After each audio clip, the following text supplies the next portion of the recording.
How's it going, everyone? Bear with us just a moment. I am running the rig again, and uh, is my game sound? No, I have the sound for my game turned off just because I don't want anything to mess with OBS. Yeah, I was just checking because it's when one of us runs it, it's usually random whether we remember to turn it off or not. Yep. So we've got this going, and I'm going to let it catch up to us, and y'all may hear a little bit of echo in a second, but hopefully not.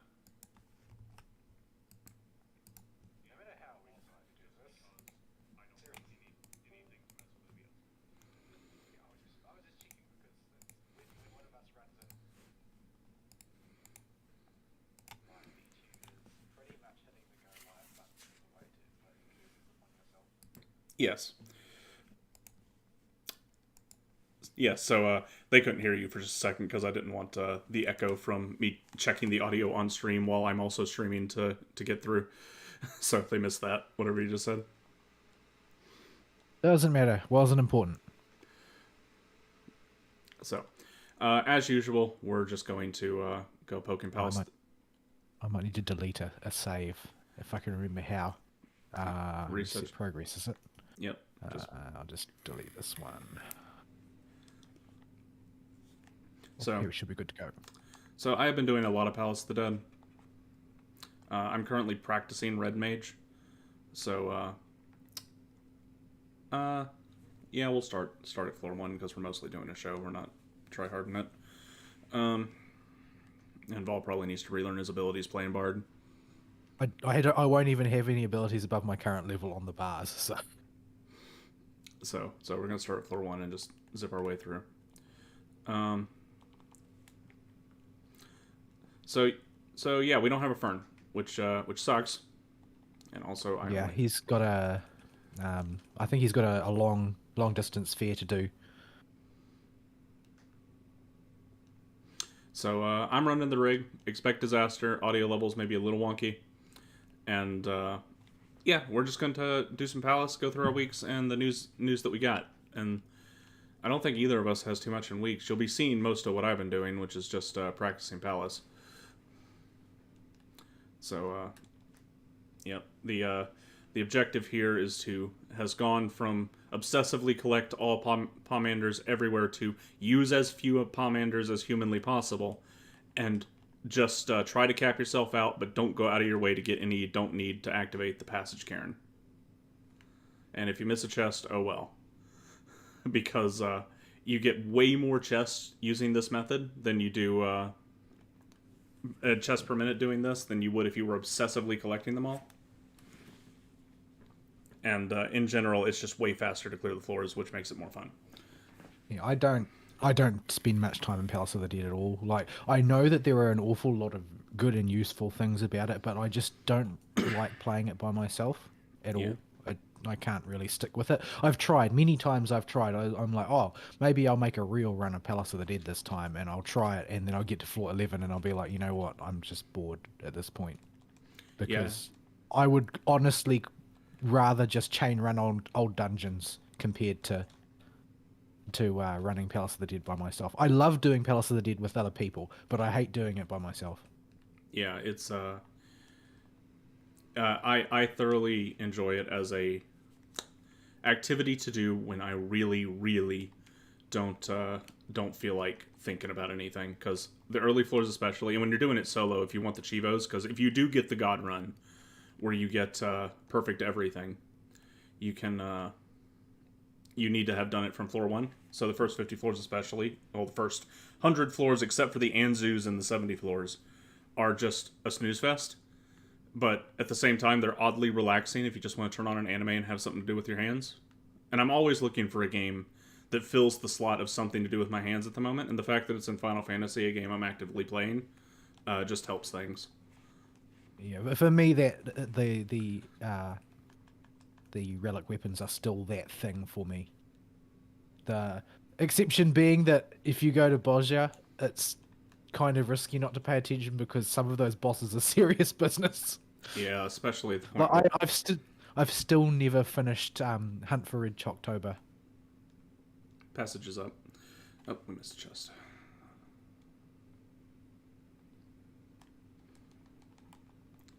All right, I've got Peloton. That's a thing, isn't it? Yep. Yep, it is. So you'll notice also on my bars for Palace of the Dead, I have 150 some odd super potions. That's actually me running low on them, and 500 and something sustaining potions.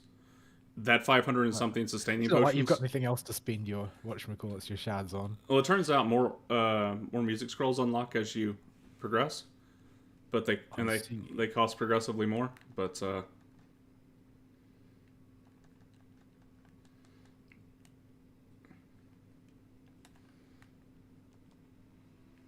yeah, it's just something I've been doing lately. I've got maxed Aether Pool, and I've got most of the mobs on lock except for the floors 170 plus.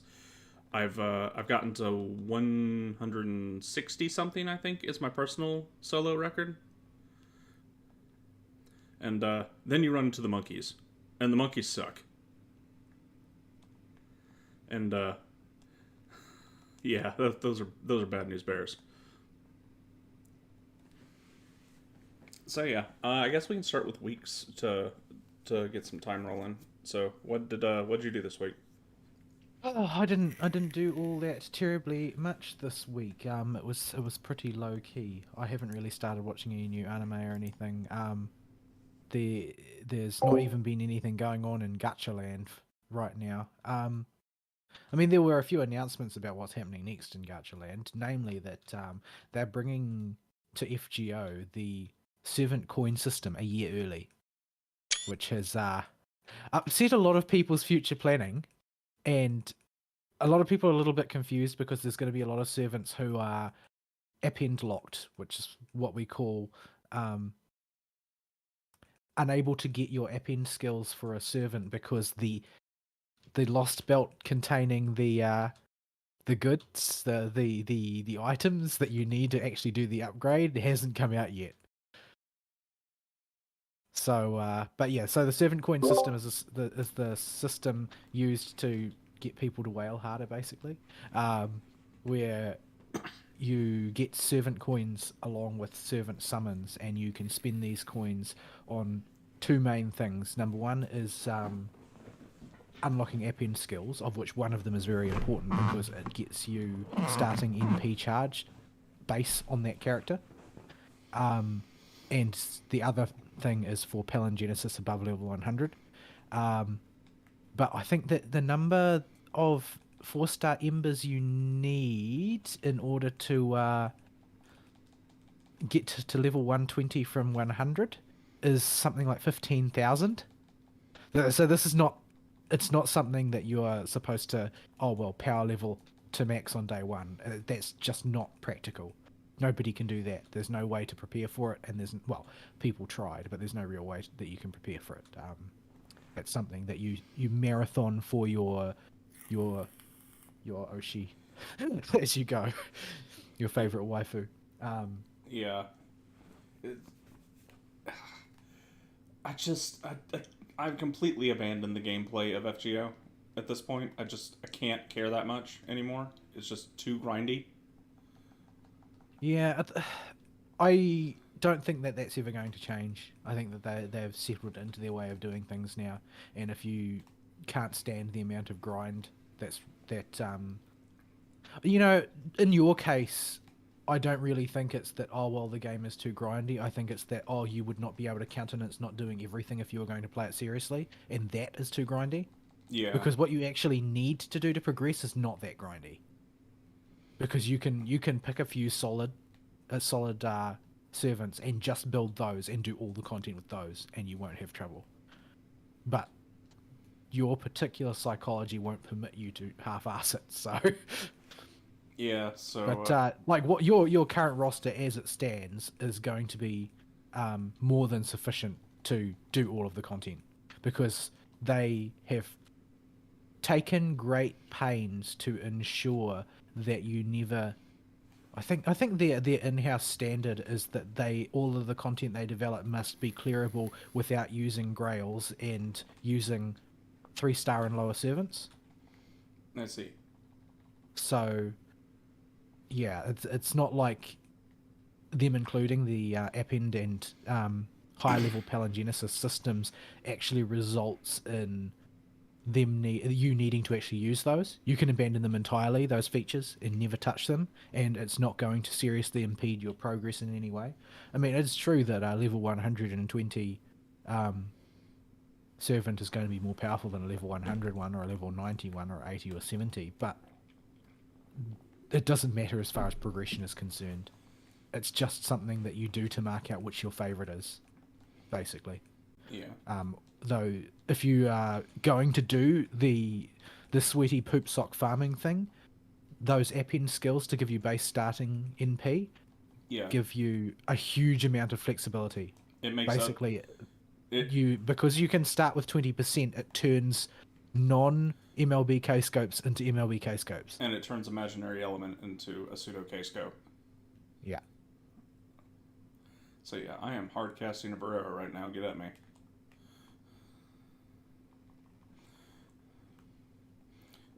So yeah, I do realize that I have particular. Why is it not active? I guess this must be a big Killed floor. enough stuff. I guess it must be a big floor. Does it matter how many rooms there are or something? Uh, the bigger floors have a much higher chance of activating the needing more kills to activate the Cairn, but smaller floors can sometimes take an absurd amount. It's just much rarer because there aren't enough spawns to activate it. It defaults on very, very rarely. I see. But At any rate, yeah, I'm as far as the FGO thing is concerned, I'm going all in on Kirihime at this point. Like, she's occupied the waifu slot due to burning anybody who tried to take it from her for a long time now, and so she's going to get the level 120 treatment in 3 years time when I finally get there or whatever.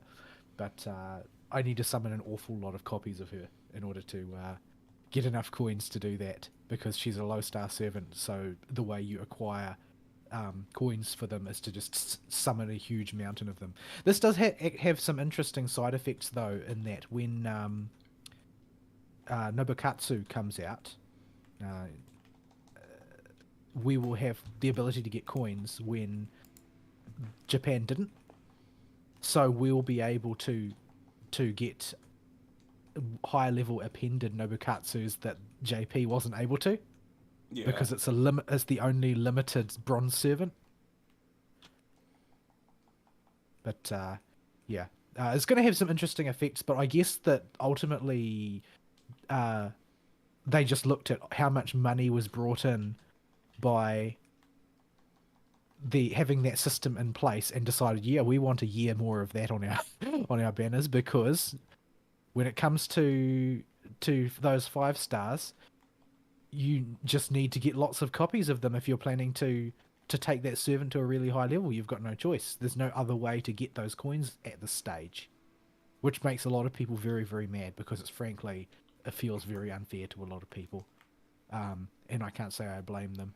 I mean, my chosen waifu may be a 3-star, so I don't have to worry about that, but for a lot of people, that's not the case. They have their stable of 5 stars, and it's true you get like something like 6 times as many coins from a summon of a 5-star compared to a 3-star, but you're talking about the you need worst to be Scotch that rates on lucky the planet. first. Yeah, worst gacha rates are a thing, and it's not going to stop being a thing any day. Oh, that's cool. We can have that for the boss.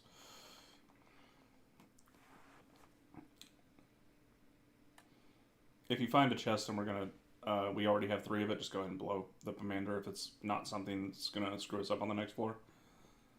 Oh, okay. So anything except alteration, basically.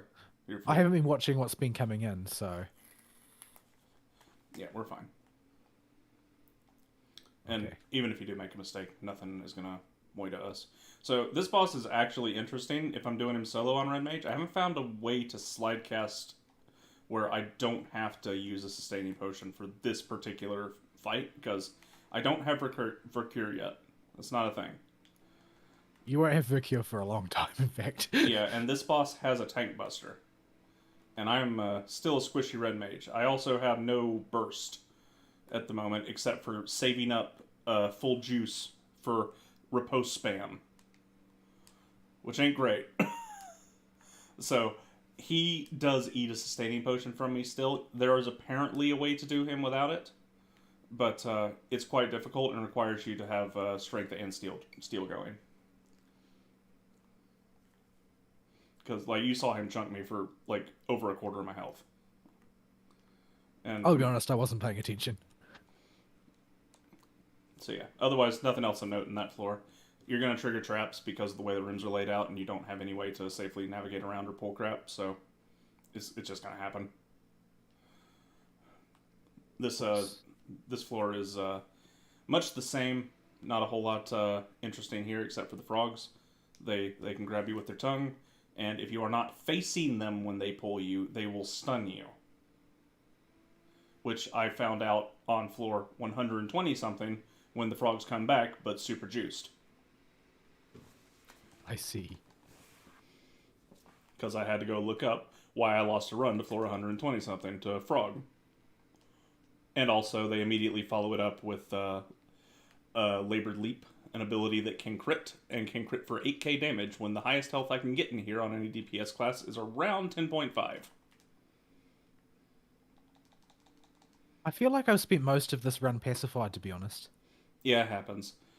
So the first set of rooms, it's not practical to run around the outside of the room, but because we don't have any way to pull in those. But in these, we can more easily run around the outside because by now you should have your ranged ability. And while What if you're a monk? Yeah, then you're screwed. So running around the outside of the room has a very, very small chance of triggering a trap, but it's so rare it's only happened to me twice. And I'm not entirely positive I was humping the wall as hard as I could. Now, this is exterior walls of a room only, not the interior walls. But as a general rule of thumb, that's what you want to do when you're trying to save commanders. Because Serenities and Sights are nice and all, but you will need a full stack of them for the harder floors. And you will need to try and keep them rolling as long as possible. So, humping that wall is the best way to get around that. So, these are the frogs that are the pain in the ass. Because the floors 100 plus are basically the hard mode versions of the low level floors. So, those frogs go from whatever, they have a death grip, to oh goodness, they have a death grip. Because also in later floors, stuff will auto attack you for 1 to 2k damage depending on if it crits. And there becomes a thing called double autos that a ton of mobs have. And a thing that can death grip you across the room, stun you, make you pull extra crap, and then potentially crit you for over 75% of your HP becomes a very dangerous mob all of a sudden. So, I guess these ones don't stun you? Because I just got death grip from behind by one. Yeah, so these guys don't have the stun attached to their thing. That's possible. Some of the mobs do gain extra abilities. I don't know why I came in here. Oh, because the passive wasn't active. Oh my goodness, am I cursed? It happens. I've gone through floor sets where I've wasted 3 or 4 minutes pacified.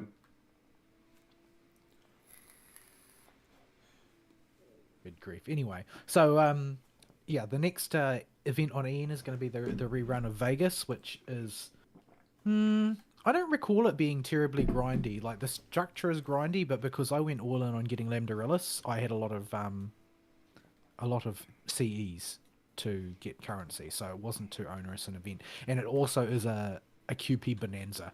Like you can earn a lot of QP from it. It is Vegas after all. So yeah. That's the next one that's coming up, I think. Japan had some announcements though. They've announced another 0.5 Lost Belt rather than moving on to Lost Belt 7. What happened to the announcements for announcements of announcements about Lost Belt 7's finally coming out? Well, apparently they decided that the announcement is going to pause for a bit and announce 6.5. So the servant that everybody's hype about at the moment. Not because he's powerful, because his kit is. I won't say his kit is junk, but he's one of those servants whose kit sort of conflicts with itself. Mm-hmm.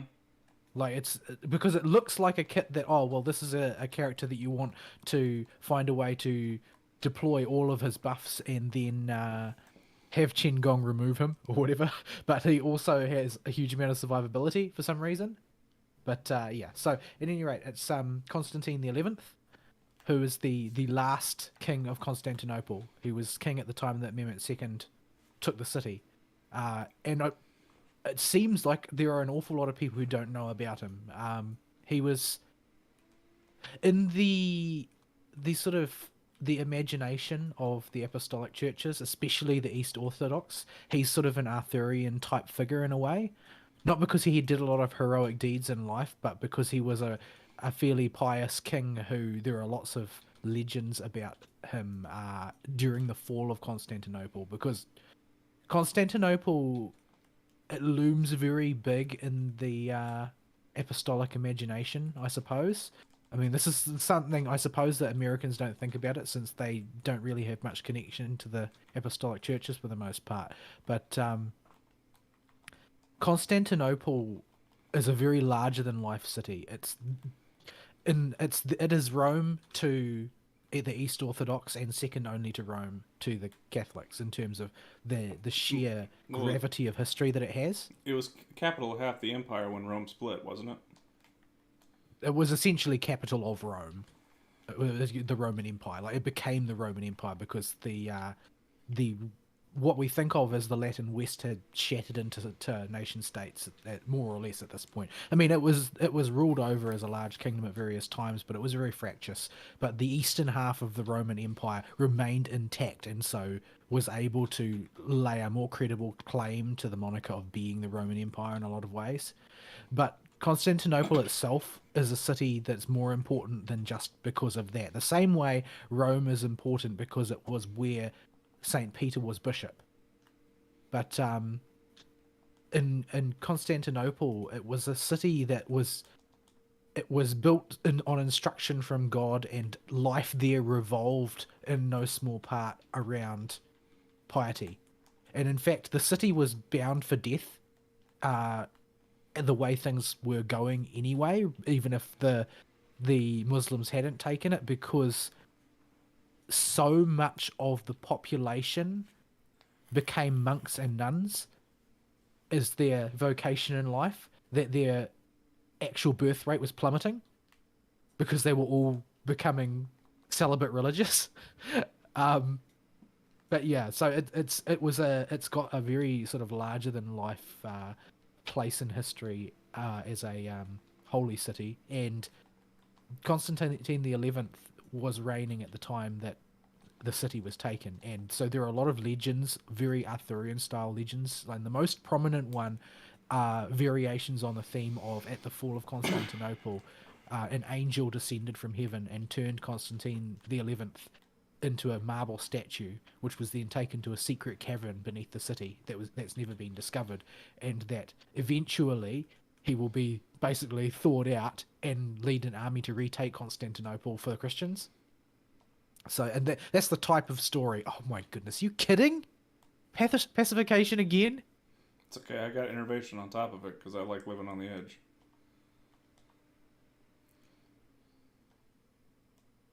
But yeah, so he's an important and interesting historical figure of which there are many stories about, because especially for the East Orthodox, like they will still there's a lot of Byzantine resonance on the fall of Constantinople. Like there is still popular music laments the fall of Constantinople to this day. I know the rest of the world's absolutely bent on pretending that Istanbul is a real place, but it's not. It's Constantinople and always will be. I only know about Istanbul because of the song.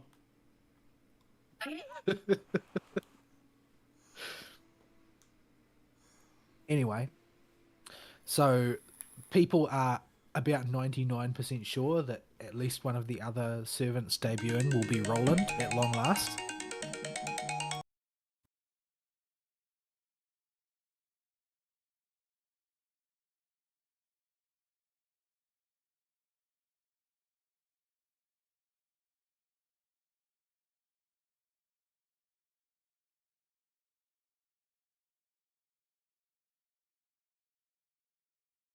Anyway, The opossum, I'm positive, butt dialed me because he called me and then he didn't say anything.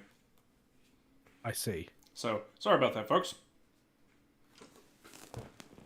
Our professionalism just ascends to ever new heights. On the Doesn't plus, happen when Fern is here. yeah, that kind of crap doesn't happen when Fern's here. And y'all got to hear it loud and clear because my phone was sitting right next to the microphone. But yeah. And the other servants are a mystery.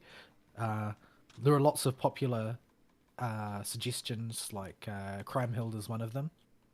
But yeah, nobody knows for sure who the other ones are going to be, but we will find out before too long. Oh my goodness, really? Oh, we haven't turned it on yet. We gotta go find more stuff to turn it on. Anyway, so that's that one. Rerun still running in Pinecone, not making a great deal of progress. At least we're moving to reruns that are more events that are more lucrative. Yeah, that's true. This event even is more lucrative than the last one. It's not by very much, not enough to make me focus on it, especially considering the event contained double drops from normals week and double drops from hards week. Yeah, it also has not. It really does really frustrate me because I always have to do that calculus, right? At which one am I going to prioritize? Yeah, for my stamina spend. Oh, passage opened.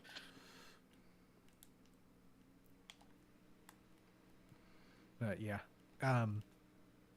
still getting consistently teabagged by PvP teams 20 levels lower than me because reasons. I guess I'm just bad at PvP. Can't win them all, I suppose. I don't know what the reason is though. People seem to have stopped attacking me, and I think it's because of the team compositions. Because I got sick of losing literally 300 places per day in Princess Arena, and did you tank stack?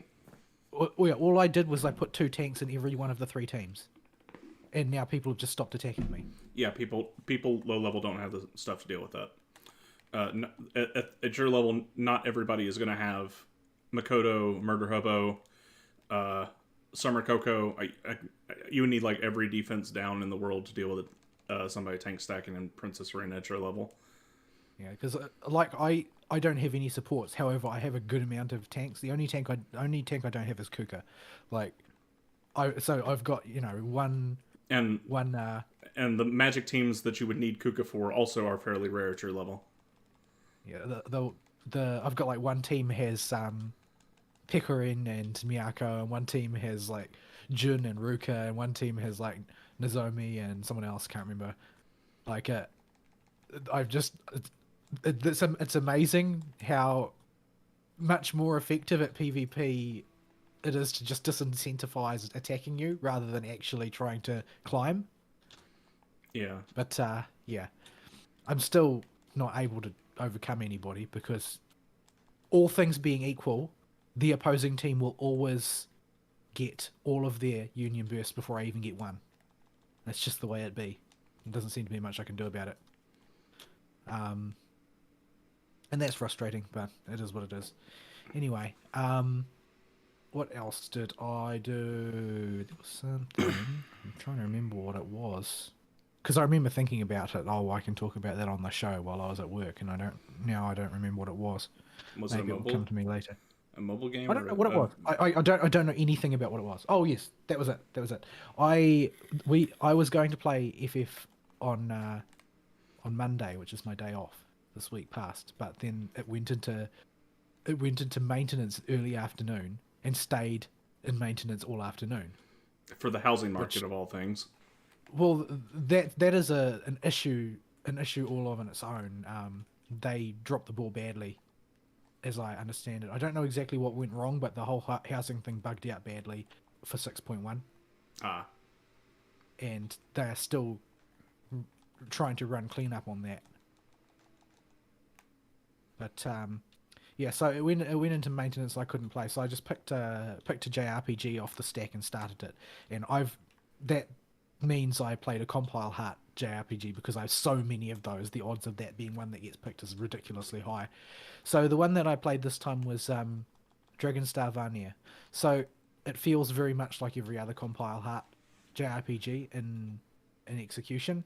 in that the gameplay is relatively unimpressive, and it's very heavy on the cheesecake, very heavy on the transformation sequences.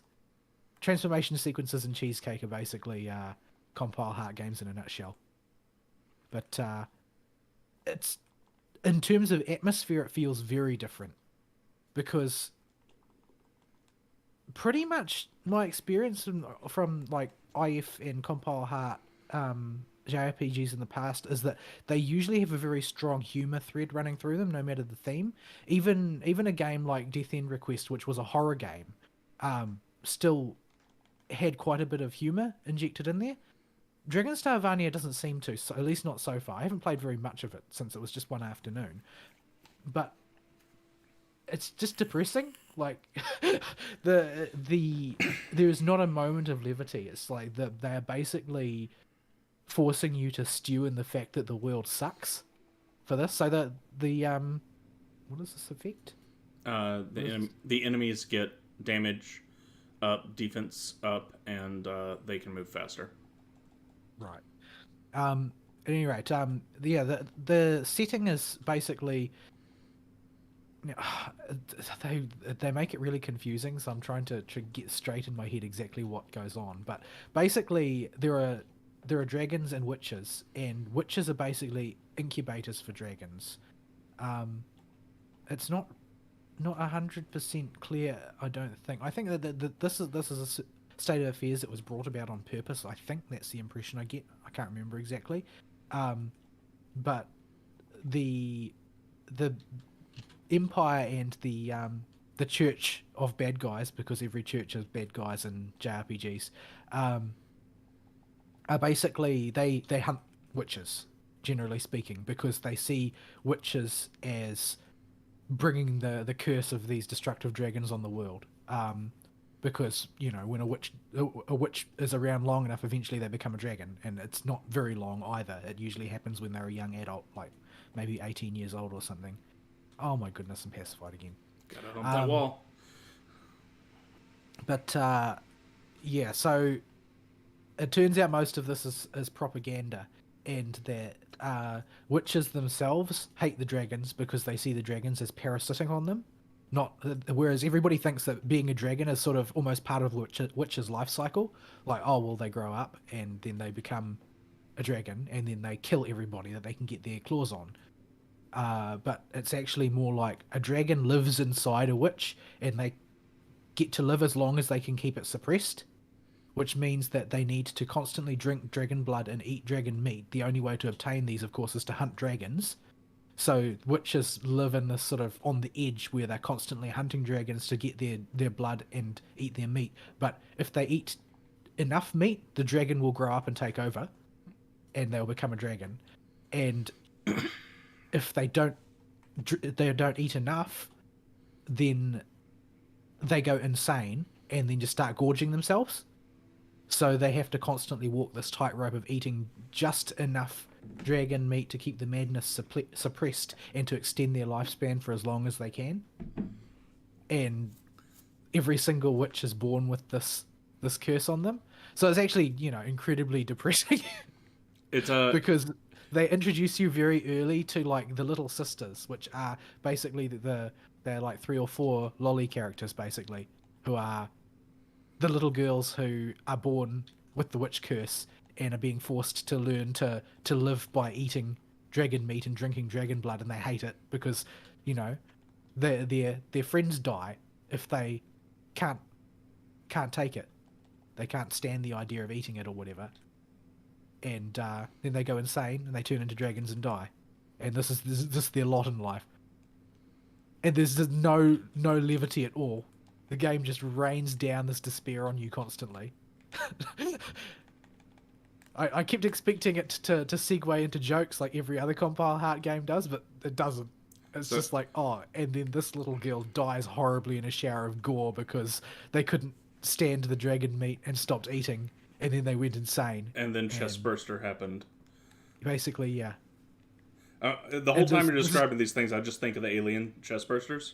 They describe it like that as well. Like while it's sort of variously characters describe it as a dragon basically taking over and they transform into a dragon. Other characters describe it as the dragon eating its way out of their body.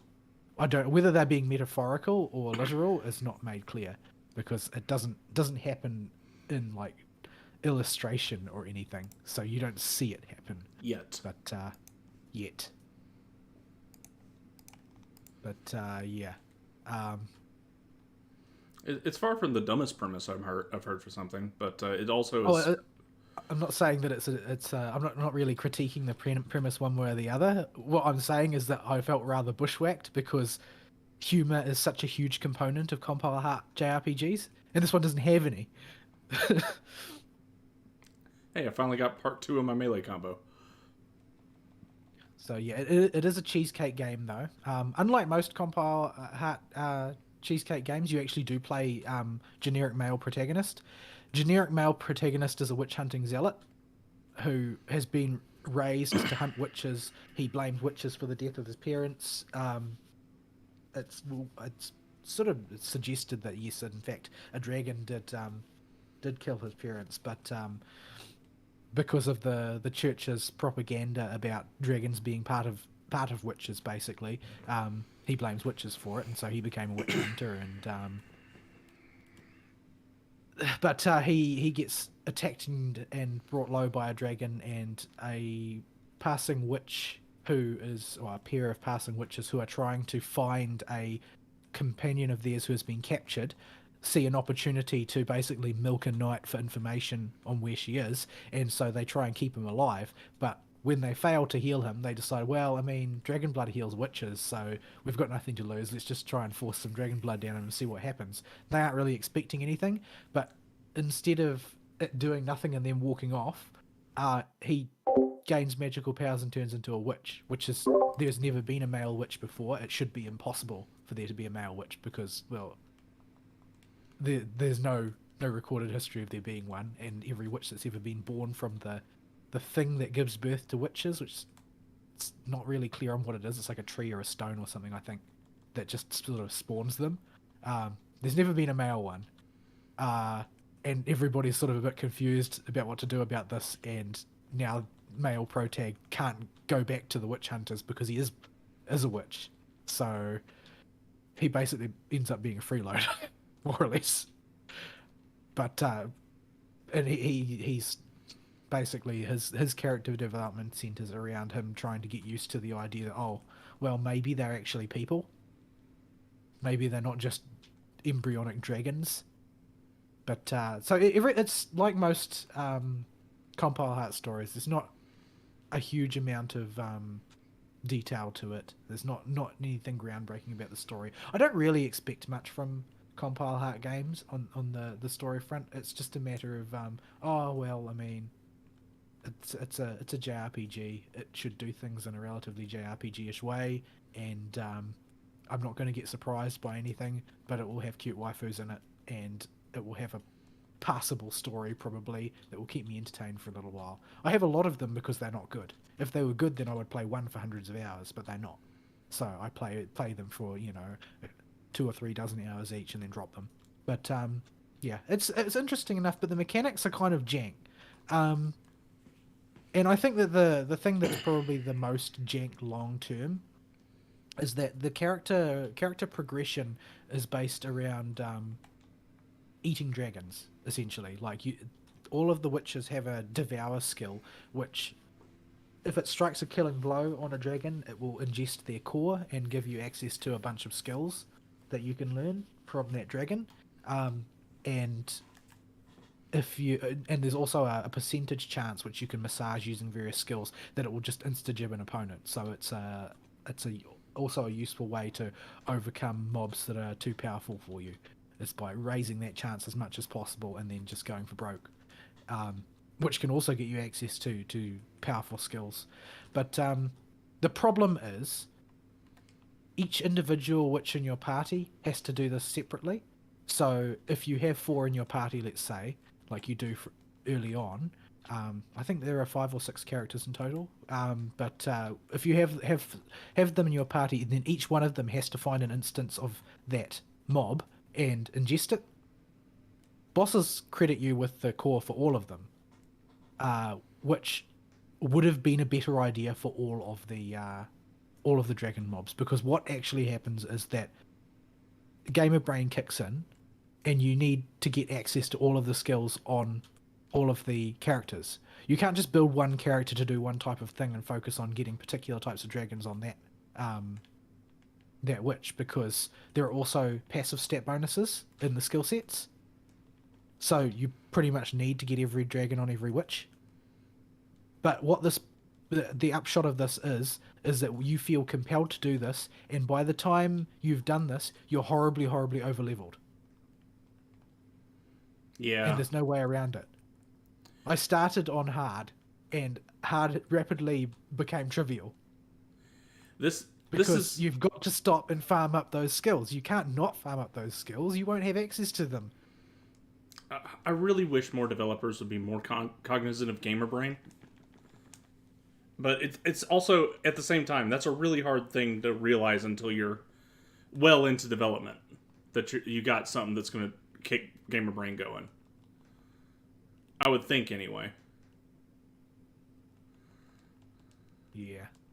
But yeah, that's the biggest flaw in it. And so there are lots of game concepts in there that would be useful, like like a lot of these it's a conventional turn-based JRPG combat where there's a grid of sorts, because there are some abilities that will affect a 2x2 square or a 3x3 square or a row or a column or whatever. It's not a tactics RPG, but it does operate on a grid despite being conventional. A proper grid or a JRPG pseudo grid like the Trails games? I don't know what a proper grid is. Like, there are literal squares on the map. You can only see them when you're using an ability. Okay.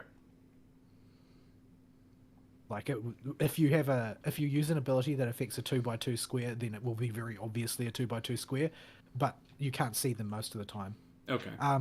But the novelty attached to this is that the battlefield exists on 3 planes as well, a lower, mid, and an upper plane, and so there are things that affect vertical slices as well, and there are various stat bonuses you can get by setting various tactics and positioning different characters on particular levels of the battlefield simultaneously. So there are interesting concepts in there, but the problem is that because you're getting all those skills, those stat bonuses are irrelevant compared to your level, because your level is going to be sky high.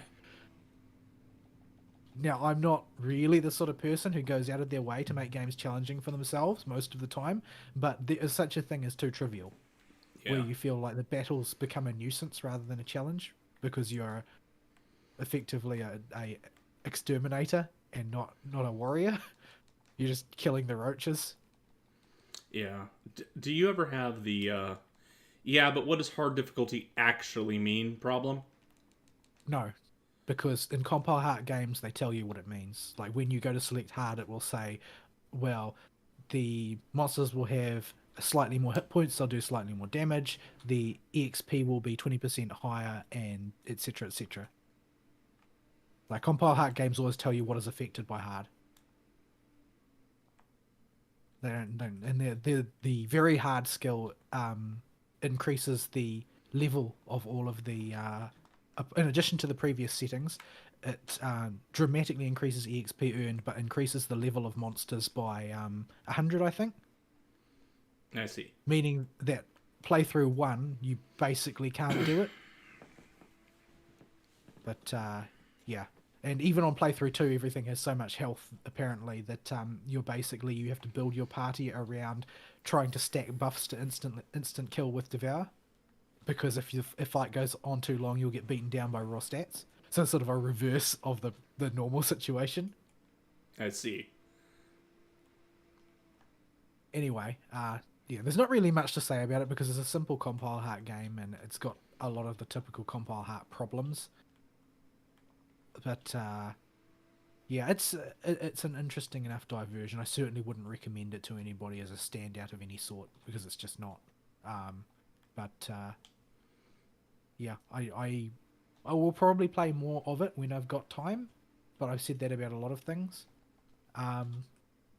Yeah. Since it's now been sort of activated as JRPG in progress, I will probably come back to it. And since these games aren't terribly long, I usually finish them at least once, and then I will well-meaningly start playthrough 2 to get more endings and more levels and more stuff, and never actually finish playthrough 2. That's usually the way it goes. Yeah. Um, Oh, double miniature pad. yeah, I did that with Death End Request as well, and I actually really liked Death End Request, but yeah, it became a bit too onerous, and the sequel was really bad, which made me when the reviews came out about how bad the sequel was, it sort of made me lose interest in replaying the first one to some extent. But yeah, anyway, that was that. The other thing that happened this week is that the local, like New Zealand's big sort of tech and computers stuff outlet, PB Tech, had their birthday sale. So combined with my staff discount from work, because we've got a sort of a membership with them that gives a small discount, and on top of the birthday sale, I was able to sort of stack 15 to 20% off most of the things that I wanted to buy for a new rig. So all of that stuff has been ordered now. The cost went down from about 1,400 to about 1,200 after all the discounts, which I consider to be a reasonable savings. But yeah, so I bought a new CPU, one of the sort of a mid-range 12th generation Intel one this time. I bought a new case, this time with no case window, because case windows were cool when I was 16, but now they're just cringe.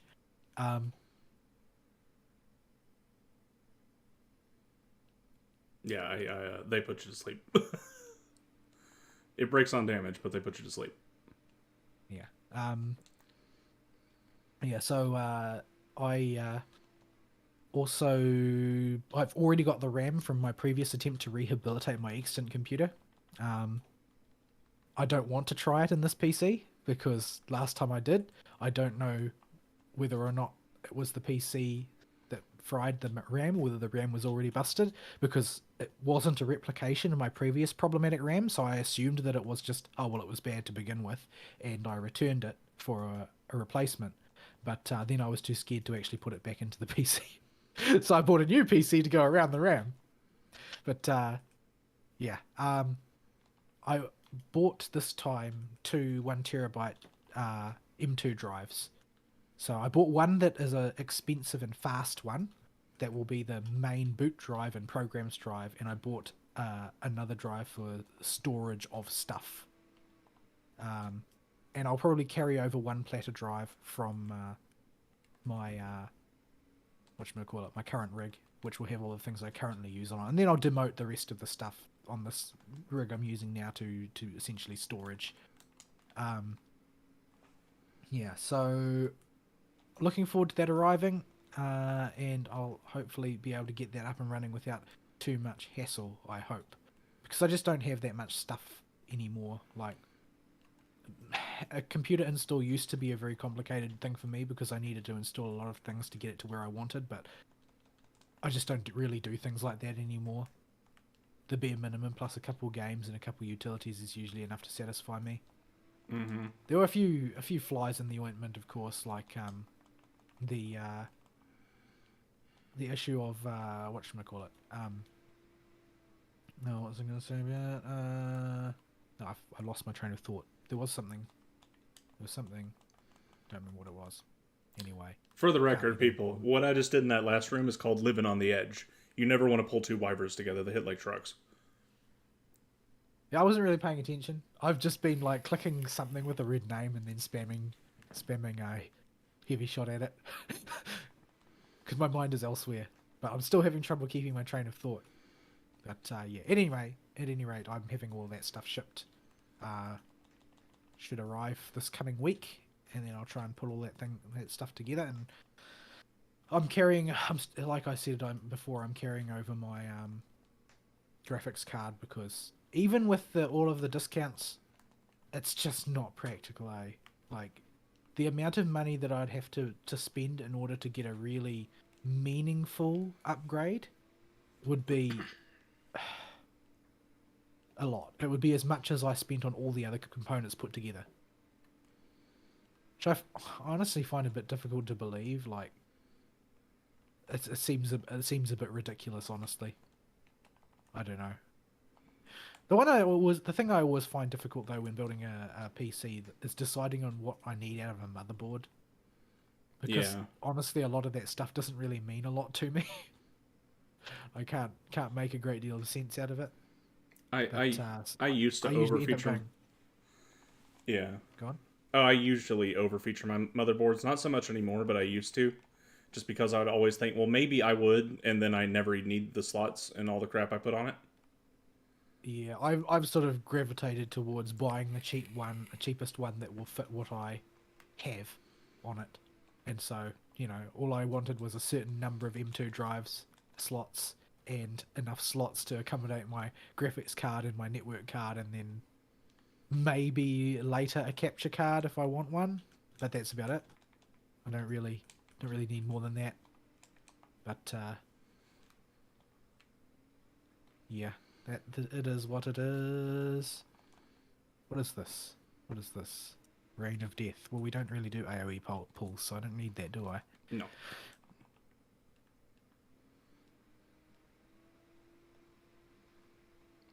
But yeah.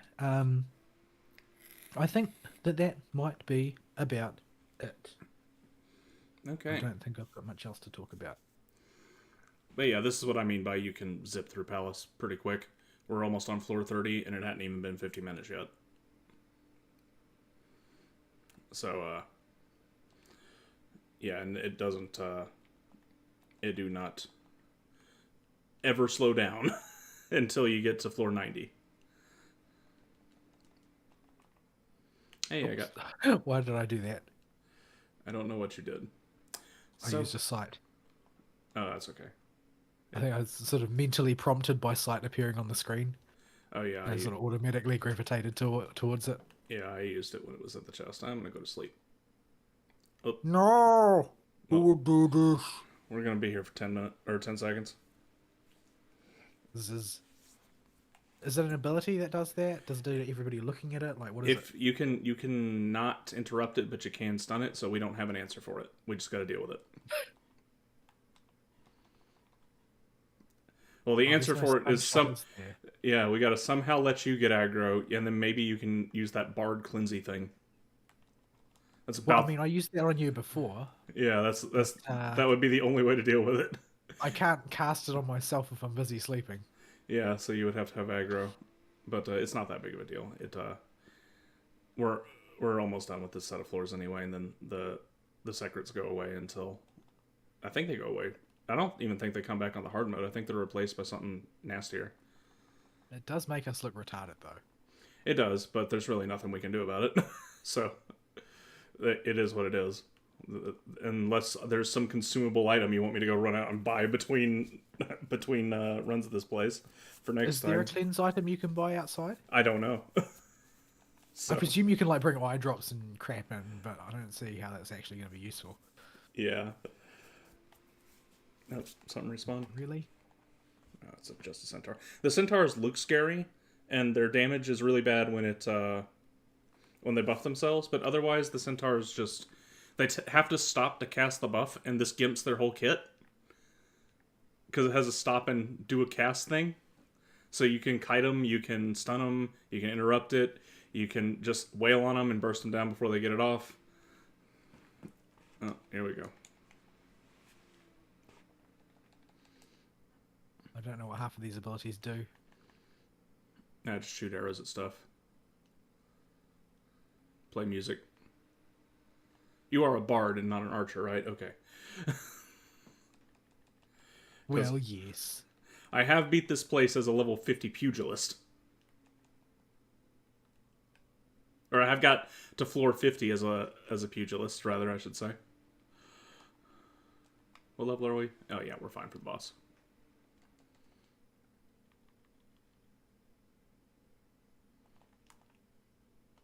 There are musical notes underneath my music gauge now, and I don't know what they do.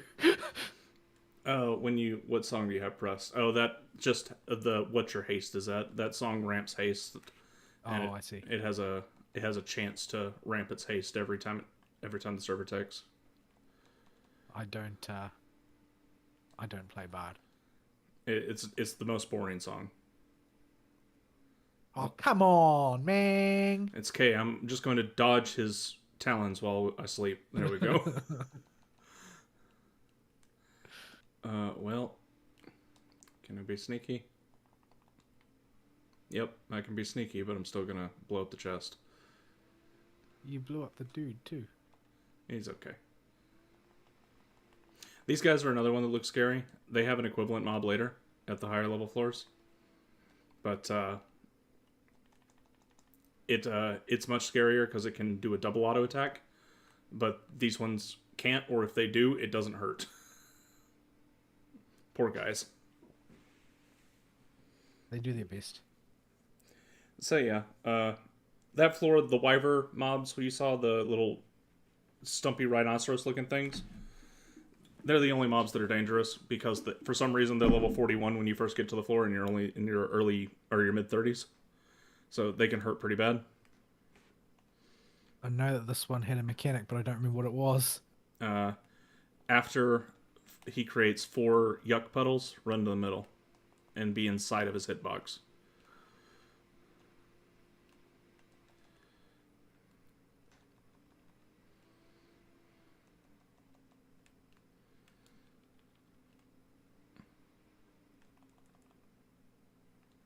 I have to sustain you on this one too. There's no way to get around it.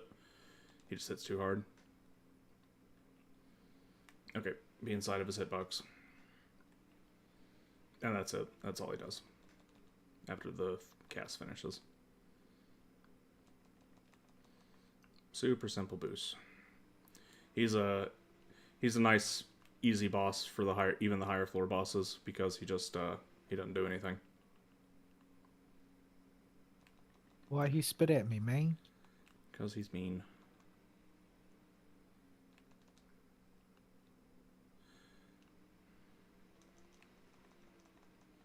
Pro Red Mage players are probably screaming at me now because of how out of whack I'm letting my mana get, but part of the reason of doing this is to practice because I haven't done very much at all as Red Mage. I'm still learning it, and I've just rejiggered my bars. I don't want to know what people think about my bard play. I absolutely don't want to know. Yeah, I'm letting my mana get all kinds of out of whack, and almost letting it get into lopsided, and not using my melee and saving it for way too much. And oh man, I must look like the worst red mage ever. It's only the exit on the 10th floor that makes EXP stick, right? Yep, you have to clear the whole set of 10 floors you're doing to get the EXP. Also, to keep any Aether Pool levels you get. You get to keep any potsherds or potions and stuff you get, though. Not that we've got any. No, they increase as your floor level increases, the chance for bronze chest to give them. Oh, was that strength early? Awesome. That's fine. We can both be strong for the early part of this floor. I am strong. Oh. It's okay, I can still use engagement.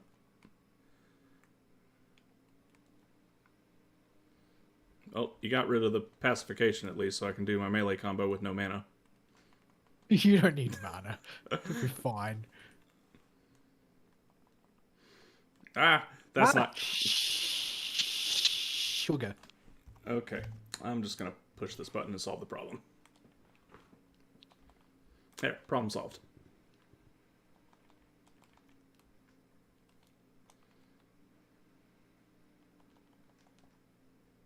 Thank goodness for that level up. Mimics give a ton, so I was like, yeah, I was about to get turned into KFC. Well, you were about to get KFC'd. I don't know if you would get... I was going to get KFC'd upon. The KFC strikes back there. Okay, that solved that problem. Yeah, that can happen sometimes. If I was actually trying to do the serious business, I would take steps to avoid that, but it's just more fun this way. Also, me and Silver Chest still don't get along, in case you couldn't tell. Not? Seriously? Oh, there's nothing in there. It's junk. So yeah, my week is really nothing special to talk about. I've been very busy at work itself.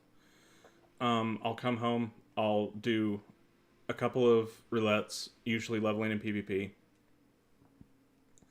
and then I'll usually go lay down. And if I don't go lay down, then I'll do a bit of Palace of the Dead. And if I go lay down first, I'll do some Palace of the Dead when I get up and watch. I've been watching a little bit of Black Clover since Fern's been talking about it. And Is he? well, not very much, but he mentioned it that he was watching it, so I'm like, okay, since Fern's watched. I watched it when it was airing, but it's very much standard fare, I suppose I would say. Yeah. But the animation of some of the larger fights is quite nice. Yeah. It's okay, fuck all that. So yeah. But yeah, there's nothing to write home about it. I don't even have any comment on it. I've had like Are you going to go back and edit the F-bomb out? no. Just you guys knew what you were getting into when you listened to an Ari and Vol show. Yeah, everything has to go wrong, otherwise we'd be doing something wrong. You knew the risks. Peace was never an option. You went into this with your eyes open. It's not like we tried to be anything else. Well, that's a lie. We do try to act professional. We just fail at it spectacularly. Yeah, we don't have anything to base that venture on. Like, in order to be professional, you need to have a sort of a well of professionalism to draw on. Which we don't.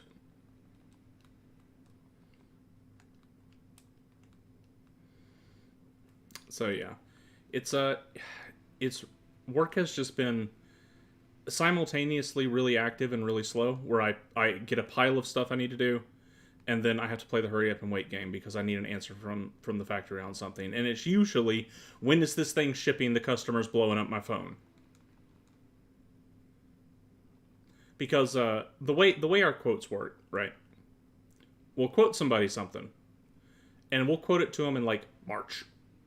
And in March, the lead time for them to get it will be, that would have been about, I think I was saying 3 to 6 weeks. And then we have now where the factory's saying 6 to 9 weeks. And so when they order it in April, after the factory has increased the lead time dramatically because of supply chain issues that they can't do anything about, all of a sudden the customer's calling me nonstop.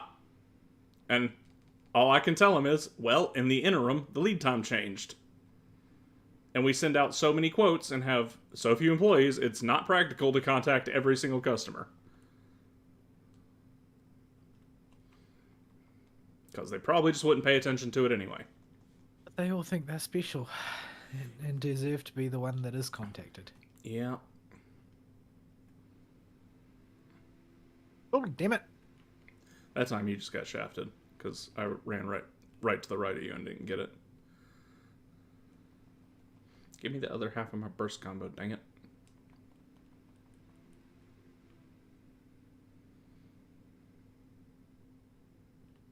I'm silenced, I cannot sing. It's okay, we can take a teleporter. So yeah, that's I wish I had more, but I don't. It's a really obnoxious time for me right now. I did a bunch of yard work and got sunburned today as well, so that was fun.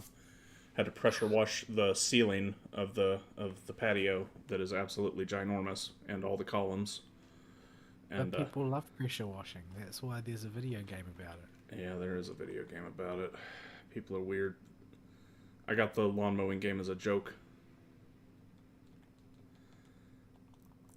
So yeah, I've literally just been doing this with anime on the other screen. You're seeing my week.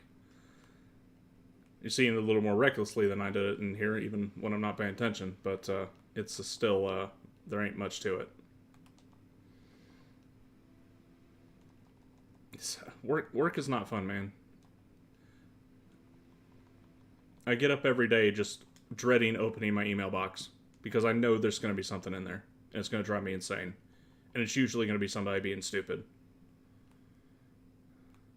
Yeah, it was rough for me this week as well because somebody called in bereavement leave early on this week for like the middle 3 days of the week, and then somebody called in sick for the last 2 days of the week, so it was short staffing all week and it was basically frantic, and I felt very exhausted by the end of it all. But these weeks happen, there's not really anything you can do about it. Unfortunately, it's not the sort of work that I can just do it all by myself. Or rather, I can, and in fact, in a lot of cases I did, but the place isn't built to operate that way. Yeah. That's adult life, though, unfortunately. And if we'd have been not born into the current age where we were born, we'd have kids to worry about too. There Yeah, would be. well, I mean, in eras gone by, um, every holiday on every feast day on the church calendar, the liturgical calendar, was in fact a public holiday once upon a time. So you used to have a lot of days off, and everybody took them, so it wasn't strange. But nowadays, you're just expected to work constantly at all times because everybody does. Everybody's reaching for some future goal which doesn't necessarily have any value. I did.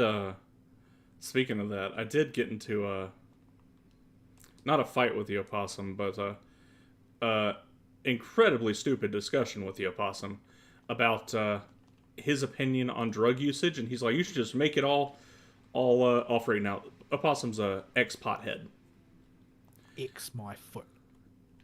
and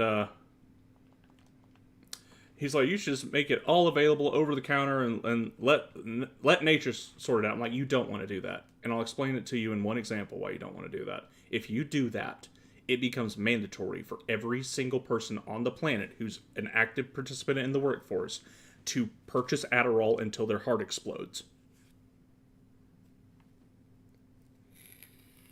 Yeah, that'll be what's expected, because those people with They'll a perform given better. performance level, yeah, people at that performance level will set the bar. They'll set the bar. Yeah, it's like doping for your brain. Like they'll that's why you don't want to do that kind of thing. On the other hand, the alternate reality is that triggers a sort of a segregated parallel economy of people who don't do that and only do business with people who don't do that.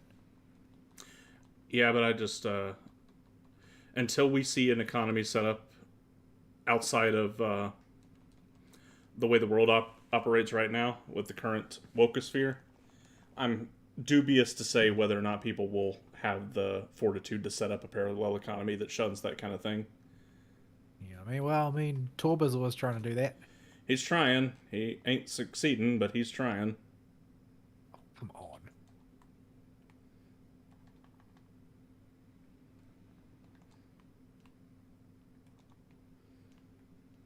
Nope. That's a good time. Level up. Hey, I got cure.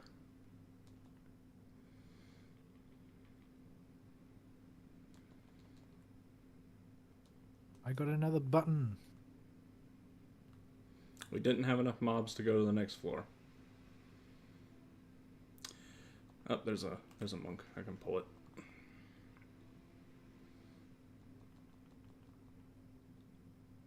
Oh, I ran out of for fire ready. I'm like, why didn't I fire cast? Like, oh, the buff fell off. It do be that way sometimes. So yeah, now Oh, come on. so now the game changes dramatically that I have cure. This is why Red Mage is stupidly good in Palace, and it'll get even better once I get I forget what the ability's called. I'll tell you when I'm not trying to moida everything.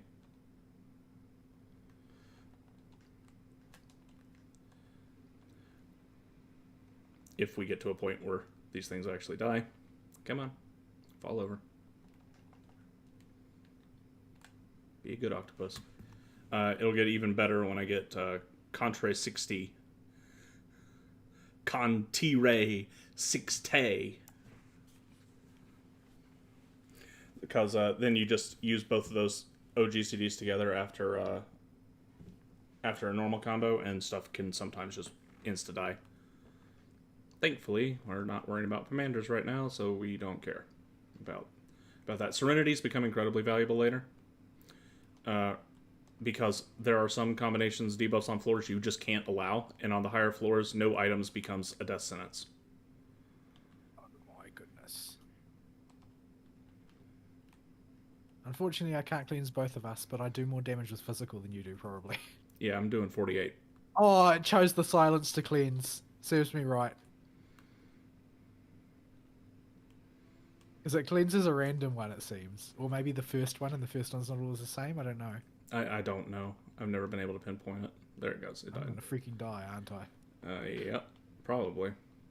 No, you're good. And we're still at low floors. You're good. I'm gonna pull aggro with the healing, though.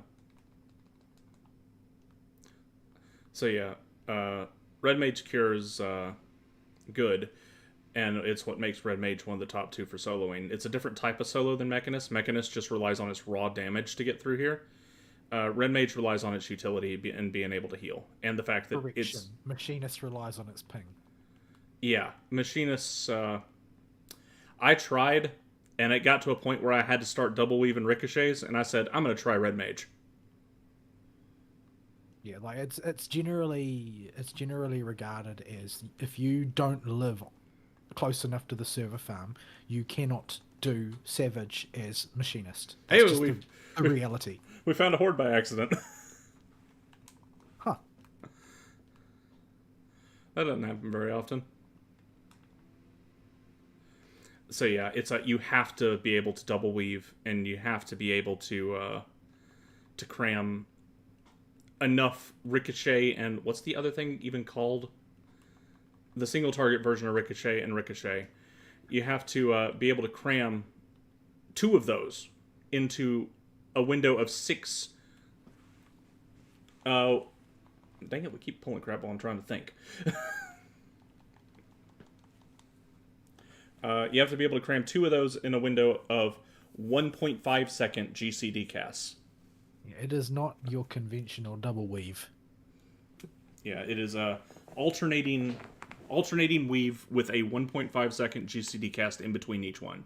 And it is a messy, fast, button mashy mess that really, I'm sure the mechanists love it, but it really doesn't work for people that don't live on the server farm. I can't do it consistently. And my ping's better than Valar Fern's. Red Mage, however, has the much harder to learn, easier to master slide casting. Where you will see here, I'll begin to cast. I'll run back until the GCD is ready. Cast. Figure out where my ping's at, and I can move before the cast is done. Now, this is you playing with the lust. Yeah. It's like we're just leaving so many of them behind us, so I might as well use them sometimes. Gives me a bit of variation. If you're a black mage and you put lust on, you hit really hard with it. Hey, I got the other half of the burst. Hooray. But yeah, this is what I mean when you zip through it. Like, we're gonna have cleared 40 floors, and my show clock is barely at an hour 15. So in less than an hour and a half, we'll have done 40 floors. And just the amount of EXP we've gotten, like, you've probably got almost 2 levels on your bar already. Yeah, it could be so. And it's really useful for what do you call it? For classes that are in the 50s, in those awkward Heavensward levels. And Heaven on High is the same deal for Stormblood. Of course, this makes the actual level 60 experience even more awkward when you know this is a thing. Alright, I can do this. What the heck is Iron Jaws for? It refreshes your dots. Oh, okay, it's a dot refresh. It's like, well, this thing just doesn't do much damage. I don't get it. Yeah, it's a dot refresher. Oh, come on! Oh, did you step out? Oh, okay, you were too close to the middle and smacked the... Smack the silencer. This is some bullshit. Yep. Knockback disabled. Ah! Remove the silence again. That's okay. We got a few chests to grab. So yeah, I've been enjoying my time in Palace of the Dead. This is a nice, relaxing, brainless thing to do until you get to floor 140 plus, and then it's game time and get your game face on. And that's when I slow down dramatically. Now, last time I got that high, it was only the second time I got that high, and by the time I got to floor 170, I had no commanders left.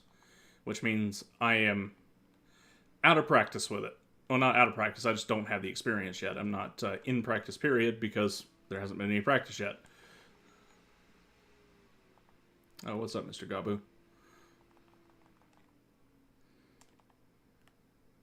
So yeah, when I've been doing solo with Red Mage, the Gabu floors, not the Gabu floors, the 39, 49, etc. floors that end in 9, I will often start just use for juicing, and I will stop before the boss and get my juice up.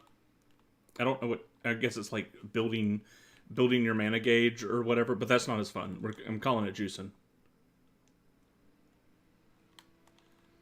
Good old cure can fix the problem. Oh, did a Troubadour spawn over there?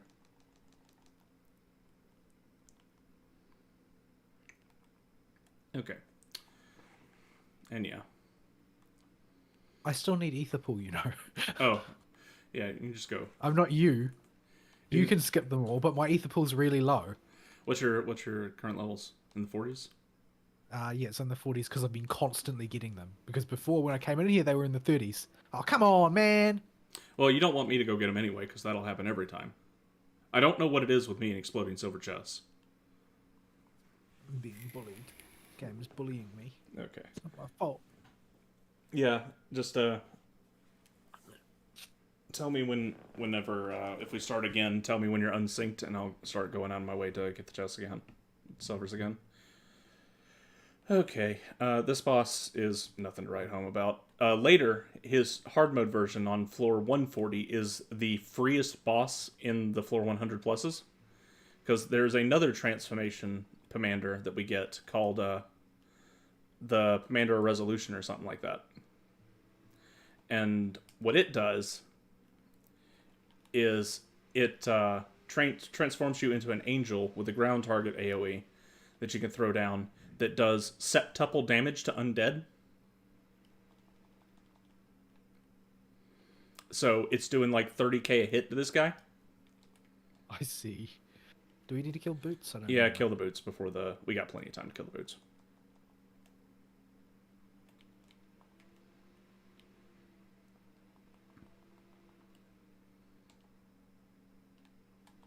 Yeah, the boots are a thing, but they're also a non-issue because he's going to sit here and just spam cast. Like, I haven't even used Cure yet.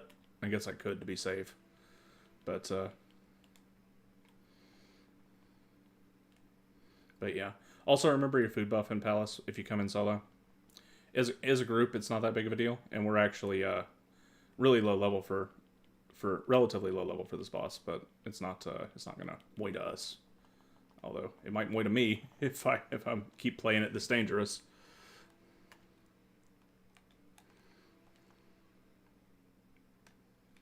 So yeah, and this is why Red Mage is busted. I'll just heal, and I still have a DPS's level of damage. And there we go, big boss mechanic that would have put us way behind and forced us into a DPS race. Doesn't matter, just undo it all. Now I would also come in with steel and strength equipped to make it even faster normally, but that's just how I do. Give me XP! So yeah.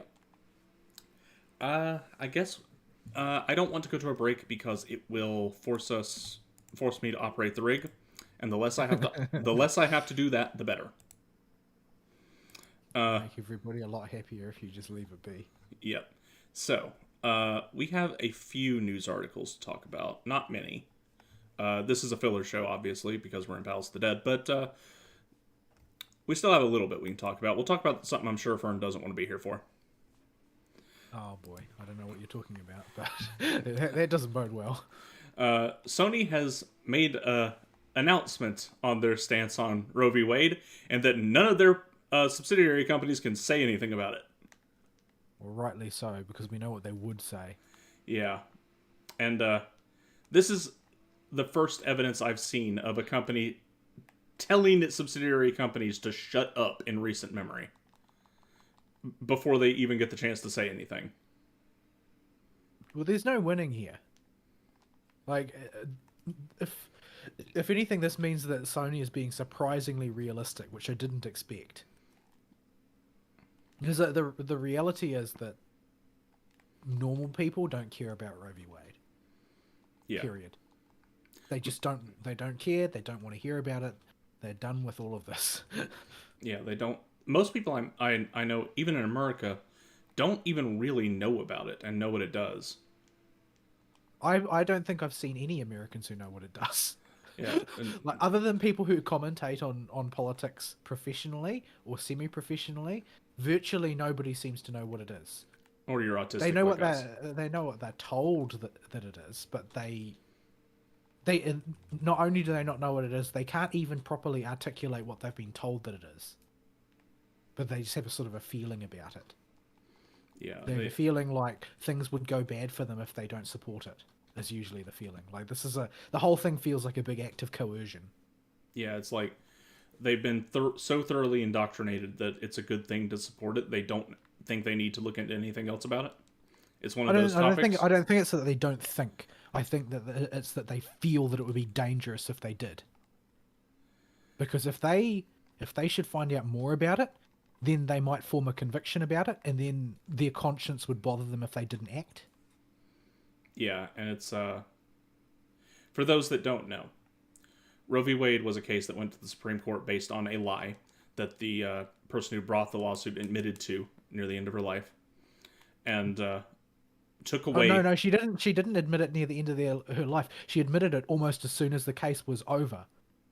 There was like only a very short amount of time, and she spent the rest of her life campaigning against it. Yeah, so I don't yeah. know if she's still alive. I don't think she is. I think she finally died. It can't have been that long ago, actually. Yeah. So, and what this did on a practical statecraft level first is it took the right of a state to decide how it treats abortion away from the state itself. So now the federal government just unilaterally declares what is K for abortion in all states. And you've seen things like the heartbeat bills get around this through tricky wording to give themselves that power back. But in general, the federal government can just say law no. And this was further solidified in another case that followed Roe and used Roe as precedent that I always forget the name of. Casey something. Casey versus Planned Parenthood? That might be it. So, Roe v. Wade getting overturned. What does this do for you practically? If you're actually shrieking about this, absolutely nothing, because you live in California. Like that's the reality of the situation. Yeah. Well, I mean, the importance of it as a ruling is about signaling your allegiance to the progressive left. Yeah. And if you fail to do this, there are repercussions. So Sony's intervention here basically means that anybody who doesn't want to comment on it is indemnified against being blamed for it, because the parent company takes responsibility, and anybody who does want to comment favorably on it is forbidden from doing so, because that would alienate people. Because generally speaking, the people who hysterically advocate for Roe v. Wade are either they have no concept of what it is to begin with, which is quite common, or they are in favor of abortion on demand up to point of birth, which is a position that is popular with 6% of the United States, according to the last polling that I saw. Yeah. But that's the level of support they've got, and everybody else finds it repugnant or doesn't know anything about it. So you don't actually want to take that posture, even though the media would have you believe that it is a very, very popular one. It's actually really, really bad marketing wise from a commercial perspective, because you're taking a stance that a lot of customers will just find morally reprehensible. Yeah. So it makes sense for Sony to do this. They get to decide the terms of business for those that they do business for. With, I mean, this is the whole private company thing. The individuals who work at a given company who's a subsidiary of theirs are perfectly allowed to squawk as much as they want on their own time on their social media account or whatever. But Yeah. Oh, they can't. The screw all companies this. themselves, the companies themselves can't take a posture One. because that will then become Sony's posture by proxy, and Sony don't want that sort of thing. Yeah, screw a treasure room in the teleport room. I hate when this happens. That's Pomander time is what that is. That's when you bust out the rage. Why are you such a bully, man? You bully so hard. Yeah, I'm trying to figure out where to put these buttons. Bard has weird abilities. Yes, it do. It's like they've just got a bunch of abilities that appear to do nothing except and then you do damage off GCD. Yeah, And like Sidewinder is the biggest. Why does this ability even exist? yeah, it's a Sidewinder, the very marginally more powerful Imperial Arrow. Yeah, Imperial Arrow at least gets a function in that all your song's bonus effects are guaranteed to activate whenever you press it. But Sidewinder is just, why does this ability exist? Once a minute, you can press a different button. Yeah, I guess it is very easy to fall asleep with Bard, so they had to give it something to push.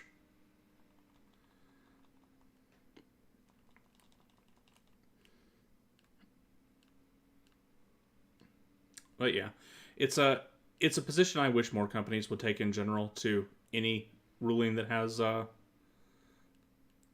strong public, or at least a loud public voice, not necessarily a strong or popular one. It's going to, if you allow your subsidiaries to squawk about it, it is going to drag your parent company into a political quagmire that they have no interest in. And when I say they have no interest in, I don't mean an intellectual interest. I mean that there is no way for them to turn money out of it. No matter which side they take, they lose. Yeah, it's just a waste of time for them.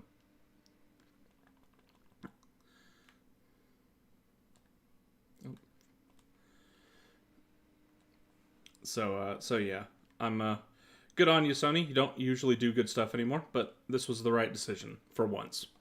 I don't Yeah, expect and it from you again. What's more, the hysteria that it generated was quite entertaining. Yeah, I did see a little bit of it. I didn't post any links to the people squawking about it, but it seemed the squawking was loud, but died down pretty quick because people are thoroughly distracted by other things right now. Yeah. Like the monkeypox. Like the monkeypox. So I'm sure this isn't in the algorithm yet. It will be soon though, and how we can't deny the monkeypox. But people get shingles when they get older. It's the kind of thing that happens. Well, you say that, but what I'm thinking is that that certain medical practices that have been in vogue as of late have induced a resurgence of chickenpox in the form of shingles, and shingles now has a new name. I can get behind that. That's my operating theory, because everything is a psyop these days. Yeah, it really is. I mean, if you believe a word any government in the world says, I feel sorry for you. I got a bridge to sell you, bruh.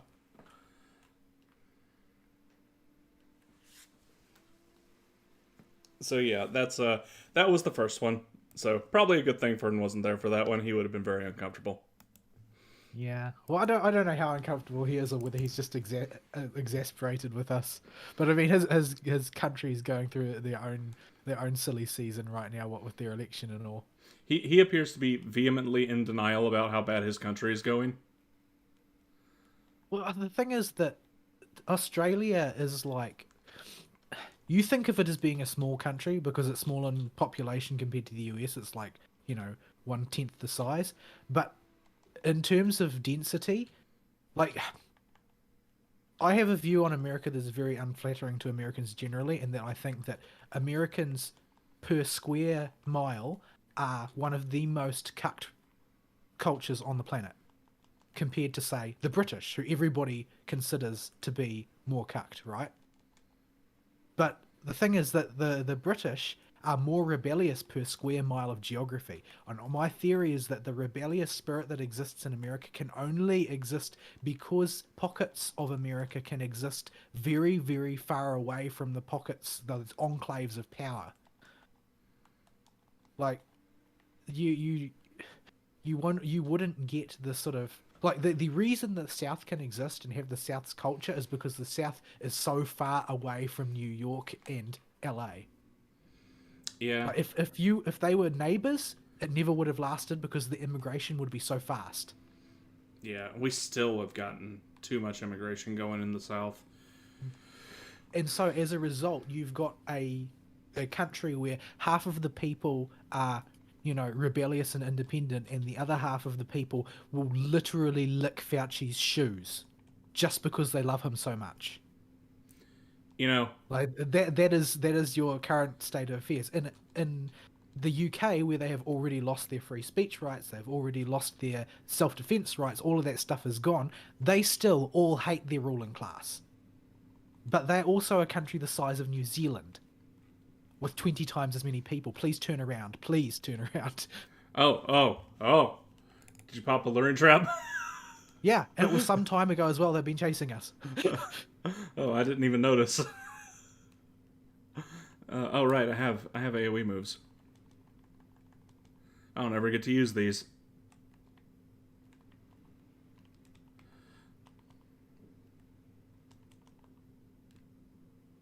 Yeah, it's fine. And of course, that wasn't the exit room.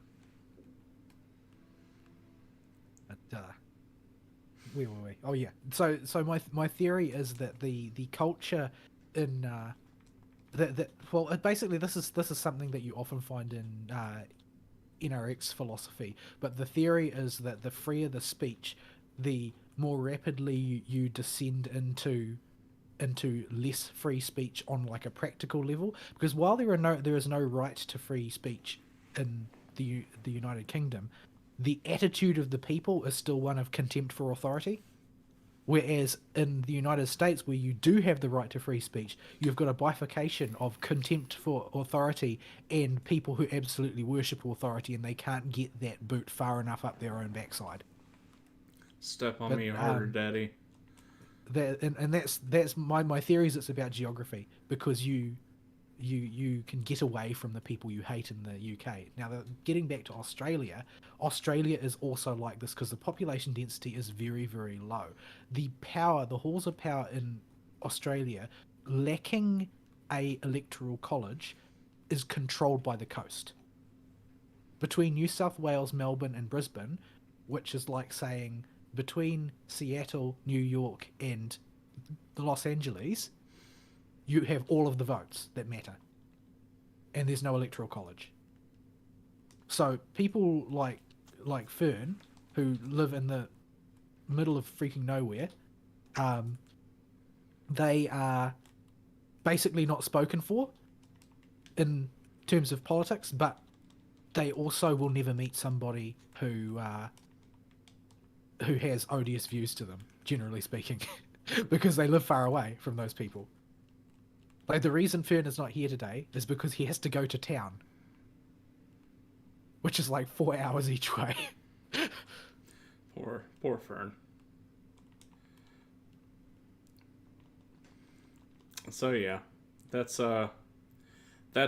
one part of stuff going on. The next news article was just a funny I threw in there. There wasn't there's not a whole lot of meat to this one. It's just the actor who played Aragorn was being interviewed about Lord of the Rings, the new Amazon series, and He didn't know what's happening. oh, yep, and I totally didn't even notice the passage Karen was in the last room. Yeah, he just totally forgot it was a thing. No, he didn't know. He didn't know. He never knew. Or at Yeah. least, if he did know, he did a really good act of not acting like he knew.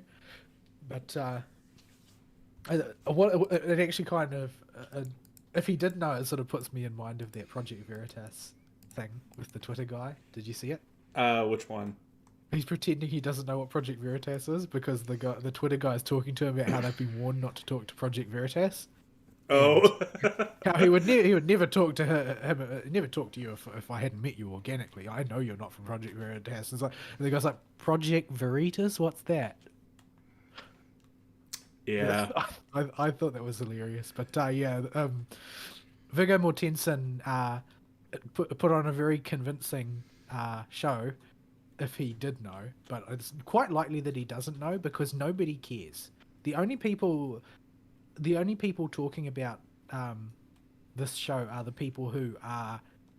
At this point, honestly, it looks like what Netflix is doing is preparing for a flop. Is it That's what Netflix it or feels Amazon? like anyway. Oh, Amazon, sorry. Um, it looks like they're preparing for a flop. That's what it feels like to me. It doesn't feel like they are doing marketing hype for a show they think will be big. It feels like because the stories that are coming out are all stories about how the fandom is toxic. Yep. There's the one luring trap that is of course on the corner of the room.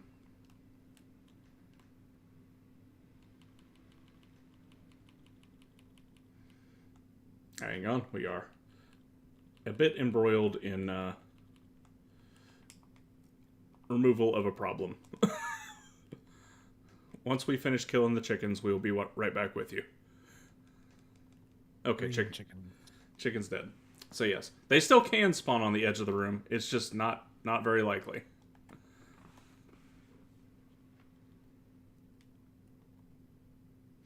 So yeah, Aragorn, Amazon thinks it's gonna flop. Yeah, I think that it's going to flop because of the way that they are messaging about it.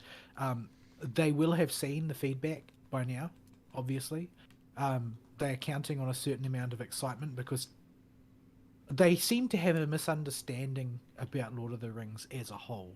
Like, what they are observing in sort of an IP sense is a property that has been left fallow since the last Hobbit movie, I suppose, but more realistically, since the last Lord of the Rings movie.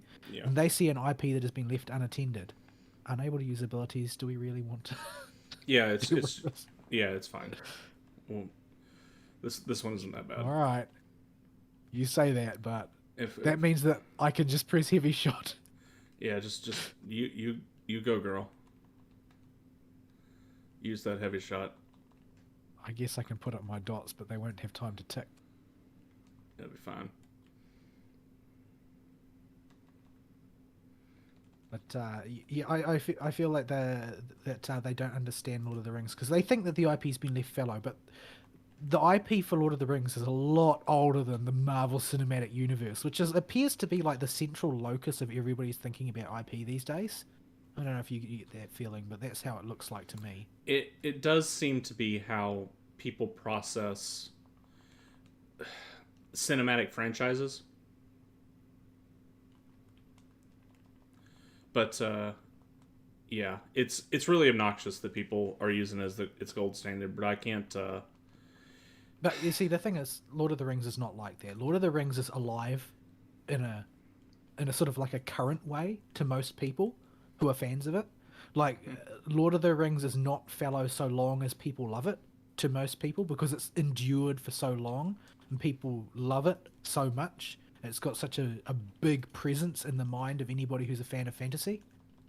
So they don't need another movie and they certainly don't need a series. And any additional content that they get that tries to add to what is effectively a sealed mythos and has been a sealed mythos for decades and decades and decades is always going to be treated at best with suspicion. And they have proven that suspicion is legitimate. Yeah, by what they have shown so far. And I think that the backlash that they've gotten as a result has them in a defensive posture now. They are not expecting the roaring success that I remember they touted that they were expecting back when they first secured the rights to make it. Which was a feat in and of itself, because those rights usually, I thought they were fairly well protected. Well, they are sort of.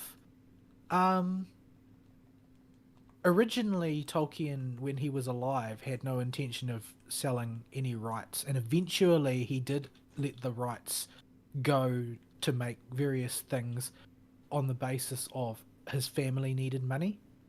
Mm-hmm. Oh, I'm a toad. Um, but the rights that were actually secured by Amazon are not as broad ranging as you might think. They have, I can't remember the precise details, but an approximation of it is that they have the right to make a series set in the universe of Lord of the Rings, but they don't have a right to any of the actual material that's written down. Okay. So they can use the characters and the setting and the sort of the loose lore, but I don't think that they're actually allowed to adapt anything. Okay. All of their content has to be new. So yeah. So yeah, they don't actually have a right to very much. So they're creating something in a vacuum, and if they were able to create new things in a vacuum, they wouldn't be trying to pillage every old IP. So that's the first mark against them. Second mark against them is that it's blatantly woke. Third mark against them is that it's blatantly they don't understand the characters or the setting or the time scale. Like they don't have any appreciation for the fact that the individual individual events that take place over the course of the Silmarillion happen thousands of years apart. They're not a contiguous story. Man, Um, I tried to read that book way too young and did not understand a bit of it the first time I read it. I think that you could probably read it repeatedly and still not understand it. It's very complex. Now, I don't remember what this one does at all. I don't That's remember. Look Away Mechanic. Don't worry about Dark Harvest. That's a Tank Buster. Donut followed by Melee AoE usually, or vice versa. Yeah, so there's Donut, and the more AoEs we get hit by, the uh, the worse it gets for us. Basically, when she does that, Right. and that's about it. That's all she wrote for this boss. Look Away.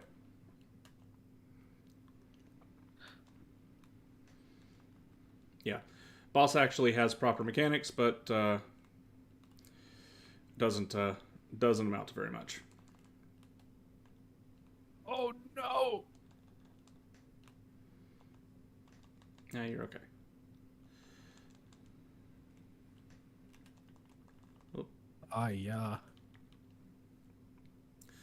but yeah, I just I have memories of trying to read the Silmarillion when I was like in very early high school, and I was just like, what the heck is going on with this thing? I first read it when I was in fourth form, which means I was about 14. Um, and it took me a very long time, but I did enjoy it. But it did take me a very long time. I had to reread passages of it over and over again to comprehend what was actually being talked about. Yeah. Um, the language that he uses is not.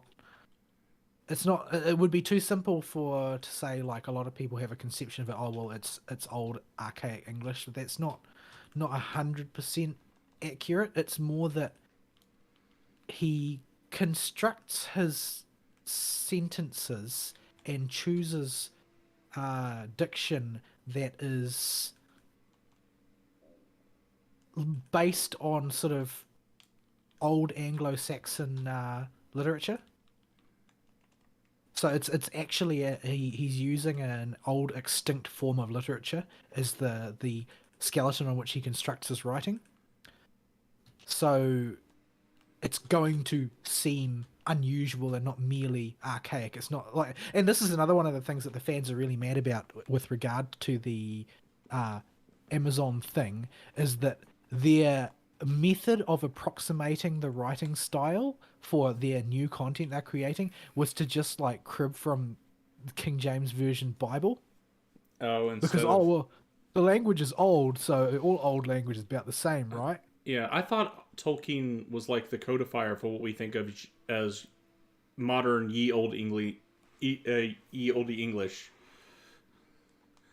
Like Well, Actually, the thing is that he's not really, because he was building around a particular literary tradition that he was a specialist in. hmm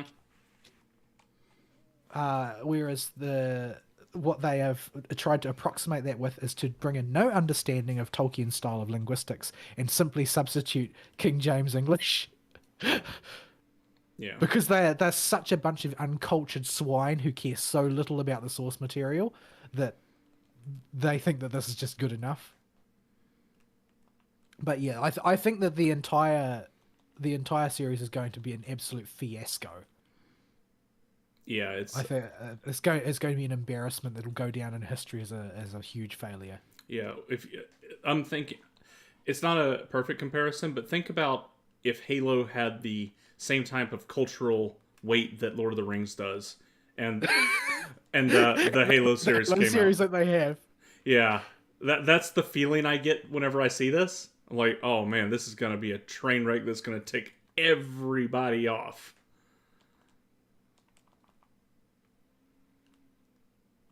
Did you see that theory about Mass Yeah, Effect? I saw that. I saw that. That was I didn't uh, parse it very much because I read it at work, but it seemed interesting. I could believe it.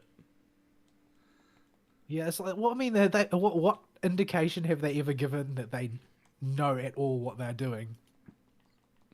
Like, it seems wholly plausible to me. But I don't know that there are any Halo fans left, really. Does anybody like Halo anymore? Well, they started tearing the lore apart and at Game 4, and the books started going bad right after the Nyland books. So I mean, people just kind of stopped caring after a while as far as stories in Halo go. So I don't know. That's the exit. We don't need that. Oh, there's a silver chest in there. We can go get it for you. I'll see if I can sneak to it.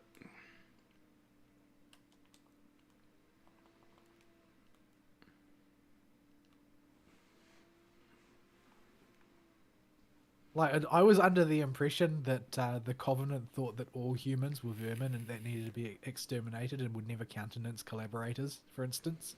Yeah, but the Covenant is now split and reformed, but not reformed in the way that they just took the name of the Covenant. It's a confusing mess where the writers just lost track of their own universe.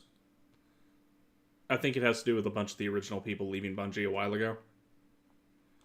Yeah, I think that they had came down with a similar sort of syndrome to what you see in Blizzard's writing for World of Warcraft, where at some point, while trying to expand the mythos, they just got the impression that they were a lot cleverer than they actually were. Yeah, and you just forget some core things about your universe, and over time, in attempts to wiggle those in, you get you wind up just making it even worse.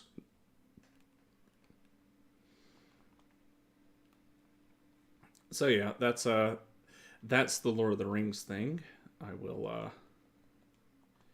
have to tab out in a second to pull up the next one. So I think we got one more in there. Oh yeah, the great tragedy of Platinum Games. So Babylon's Fall has been having a few issues, as in the game doesn't function. I need you to chuck me a Vercure. Like, I just can't keep going like this. you keep exploding. I'm trying to get our articles pulled up and haven't even looked at the screen aside to see the little eyeball that's chewing on my toes. You got a buddy behind you. I'll get him. Hang on.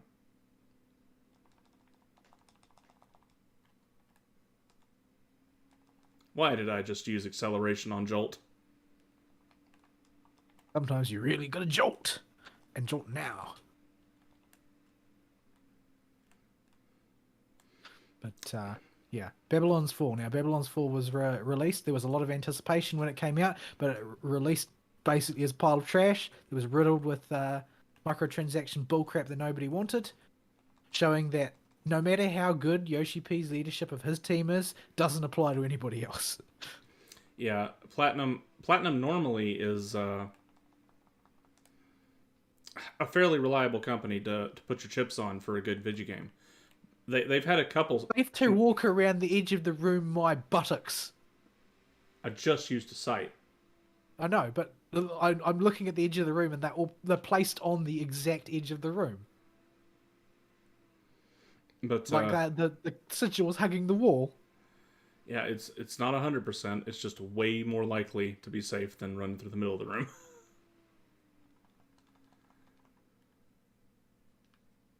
And also, you only will usually go over half of the room when you're running on the edge. So yeah, it's sad with Platinum Games because they were the company you would always imagine picking up a game because they had like one other stinker before this one, but it was a licensed game or something, so nobody cared. Were they attached to the Scalebound project? Yes, then it got axed, but from my understanding, that was mostly Microsoft meddling. Well, we'll never know now, will we? Yeah, I think they keep talking about wanting to bring it back, but it just it's not feasible, obviously. They must, if that's talking about bringing it back, they must have had some concepts that they really wanted to see the light of day. Yeah. Well, they've had plenty of titles since Scalebound, so everything except the dragon stuff they were talking about in that one. It they've had opportunities to try them all out. But yeah, so Babylon's Fall. The news itself is that Babylon's Fall is really really bad, and it's so bad that their entire roadmap has been chucked out, and they're just going to take what would be the time they would be developing the first big content patch to just fix the game. Because if They're going to try and do a Realm Reborn on it. yeah, it's because from my understanding, it is if you can imagine a way a game can be busted, Babylon Fall is busted in that way. Hey, we found one by accident again. There is a Chivo for finding like 20 of them or a bunch of them by accident. I actually think it's way more than 20, but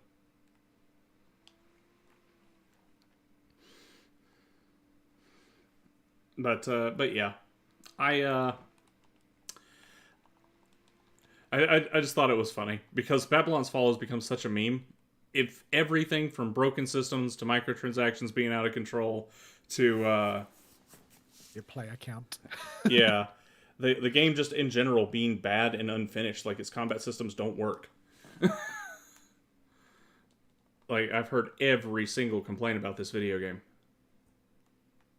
The jerk interrupted me. I'll go find something to throw a lightning bolt at.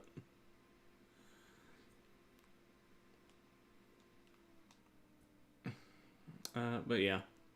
So yeah, we'll just. I don't have much to say on it. I put it in there because we were desperate to put anything at all in there. Because Well, the big topic that everybody's been talking about this week has been the debacle over whatchamacallit. What is it actually called? Dragon Song Reprise or whatever it is. oh, So, well, do you know anything about what's been going down? I've heard the name. I've heard that thing, something about it, but I haven't looked into it now. Right. So, as we all know, unfortunately, Race to World First on the new WoW patch, dungeon, raid happened not too long ago, right? They always make a big deal out of it. What doesn't get made a big deal out of is a similar phenomenon which takes place in the Ultimates in Final Fantasy XIV. Now, the thing with the Ultimates is, I've never seen this cutscene before. There's a cutscene on floor 55. There is a cutscene on floor 55, and I'm watching it now.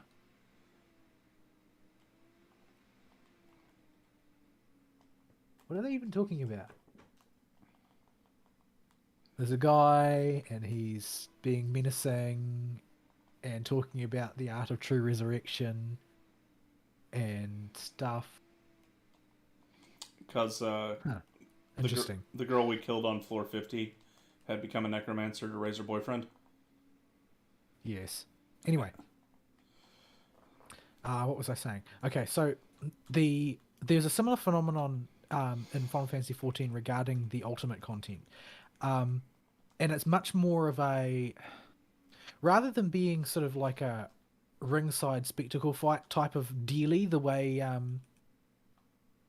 that the World First race in World of Warcraft is, where everybody's got their favorite to win and is watching to see who's making progress. Like they'll keep an eye on the stats. Oh, this guild is on this boss and they've got him down to this percentage, and they reckon that by adapting their strategy in this way, they might be able to make it a bit further, and so on and so forth. Like that's the type of thing. Whereas it's a bit different in Final Fantasy 14 because the reprise is, especially this time, this is, they've really done a masterclass of it. So it starts off as a how do I? It starts off as an abridged version of the story of Heavensward, right? So they go through various sort of stations of the storyline in raid boss format, and going through the major decision making points that characters encountered during the thing. But in this case, though, at some point it rewinds. You get to the very end and it rewinds after you bring down the boss. And time rewinds, and you end up back in the vault in that pivotal moment where our boy died. Oh, where we lost Honcho Bro. Nobody's seen this content before. Nobody knows what's going to happen. The spectators are all watching. The free companies are fighting, and suddenly time rewinds and everybody sees us all at once. Because remember, there's no PTR. Nobody knows what's going to happen in any of this content. But everybody has a very strong emotional attachment to those events. So you can sort of imagine how much more resonant this is with the crowd of spectators compared to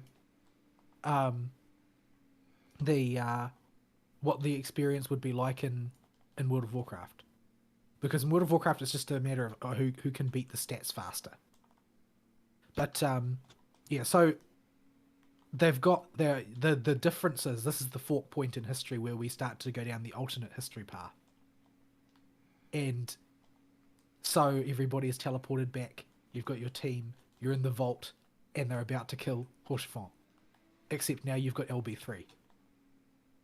Nobody knows what to do with the LB3, and chat's like berserk screaming, use DPS to kill the guy. No, use the heal to heal Haurchefant. No, use the tank LB3. They use tank LB3, which is the right decision, and I think they probably went with their gut on the basis that tank LB3 is a pivotal mechanic in so many fights.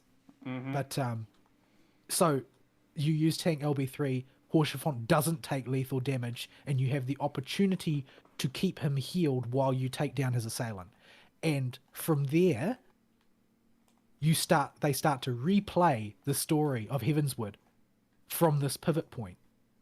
And all sorts of other things happen throughout the course of the story.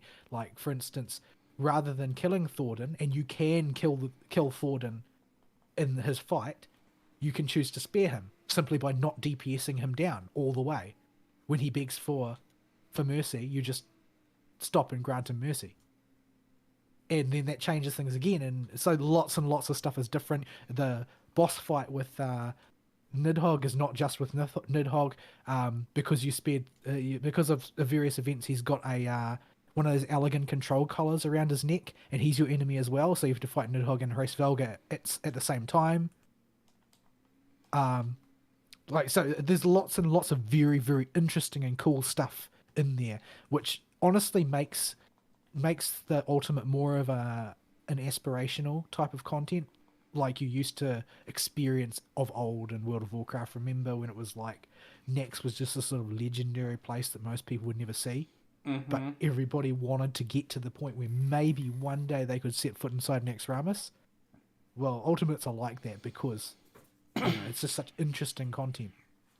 Now, where this turns into a scandal of sorts is that basically because this became a big spectator thing, it became clear that a lot of the big free companies that were trying to clear the content were using add-ons, and they were using them on stream. Now, Final Fantasy turns a blind eye to a lot of add-on shenanigans. It is against the TOS to use add-ons of any kind, but they will pretend that you don't, provided that they never see evidence that you do. And that's basically been their attitude up till now. But now they can't turn a blind eye anymore. So they start Yoshi P makes an announcement that they like reiterating the policy, and then they start plucking GMs start plucking people out of their raid attempts and putting them in jail for breaking the terms of service, which they did. So they are 110% guilty, but this starts to cause a bit of disruption to things that are going on.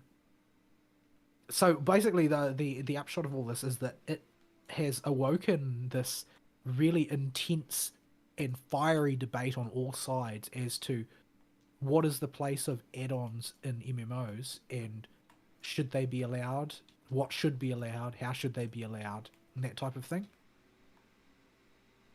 So I think it's actually right for discussion.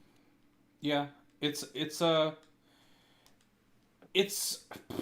it's in this particular instance. There's the caveat that this has been a rule that up until now has not been enforced. It Yeah. because people have, from my understanding, been streaming with ACT and whatever running basically the whole time, and nothing has happened for years. And laws that go unenforced are effectively not laws.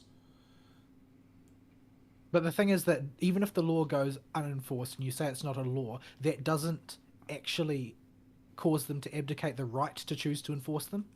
Yeah. That right still exists. And they now have a reason to, because of the culture has changed. Now, if you look at what goes on in a World of Warcraft World First race, I mean, I don't know if you've ever watched one. I don't Not generally watch since them, but Wrath. sometimes I watch the coverage, like a discussion of the coverage after the fact, and so I see little bits of it. And what you see is you've got these people, they're all gathered together, they're doing their attempts, and they'll morning till night, they'll be hitting these bosses over and over again. But the thing is, the strategy that they use is not the strategy that you use when you are trying to clear mythic content yourself as like a normie raider like we were. Mm-hmm. Because their strategy is just to draw the fight out. That's their initial strategy. They want to stay in the fight as long as possible and see as many mechanics as they can, because what they are planning to do is they've got a team of coders in the back who will work furiously to process the data that is gathered and then come up with add-ons to subvert the mechanics. They are not engaging with the content in the conventional way of trying to overcome it as it is in the intended fashion. They are attempting to generate a mechanism to trivialize that content as much as possible, as fast as possible. Which, if you think about it, if you take a step back and think about it, that is an unbelievably degenerate form of gameplay, where you are actually trying to outcode the devs rather than participate in the structure of the game. And the devs have gotten to the point where they are playing into this to a certain extent because they design the mechanics with the add-ons in mind, which is why there are so many mechanics in World of Warcraft that are almost unable to be done without add-ons. Like, did you do that the Nightborn raid? No. So in Legion, in Suramar, there's a raid where, hold on, what is this boss? I haven't seen him before. Okay. He will put balls around the room, and he will pick a player and draw a line AOE between you and him. You want to be not in melee range when he does that, so he has some room to charge, but you don't have to get very far away, and you want to point yourself so that when he charges at you and the knockback follows, it won't knock you into any of the balls. Right. Okay, so you want to stand between the balls at range. Yeah. And you want to not be on the wall either, because if you are, it'll just kind of push you and you'll slide along the wall and you'll wind up in a ball. I see. So if he's in the middle of So the you room, want to be sort of at the mid distance, but between balls. yeah, like if the two torches behind me are balls and he's in the middle of the room, if he charges at me from here, you want to be about right here, so you go flying back about right here and you'll slide about this far in BK. Right. Okay. And there aren't that many balls on this level. And his only other mechanic is he targets a player and throws Shadow Yuck under him. It hurts, so get out of it fast. His other gimmick is he hits like a tank truck. Okay. But I'll deal with that. So I'll resume what I was talking about once I have full control over my mental faculties again. Not a complicated boss. It's mostly a stat stick that just hits really hard.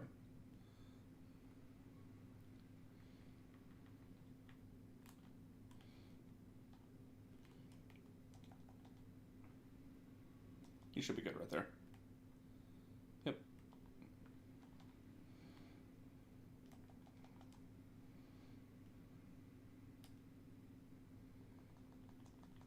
So yeah.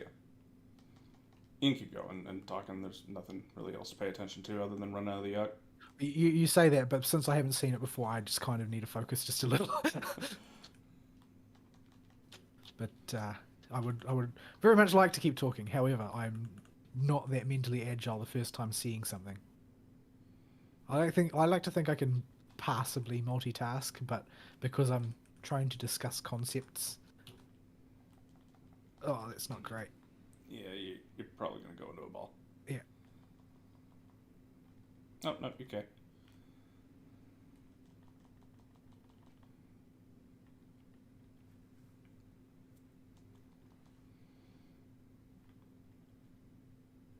Why would you do this to me, man?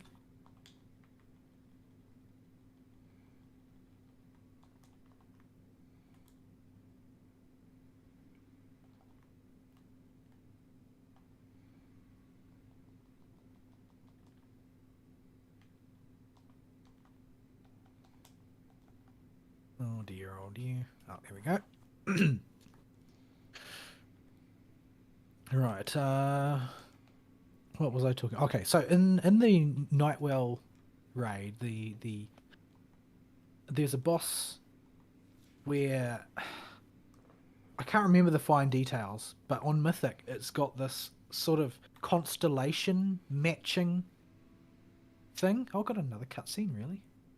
Mm-hmm. What are they talking about now? It's got another it's got this mechanic where you've got to sort of everybody will get assigned constellations and you've got to sort of match with partners in order to not instantly wipe the raid. Or it was either you had to match with partners or you had to be different or something like that. At any rate, there was a very difficult mechanic that without an add-on to put a marker above your head to show who you were so that your partner could find you or whatever, it was basically impossible to do. It was add-on mandatory, essentially. It's not like it was literally impossible to do without access to the add-on, but it was so difficult that it was unreasonable.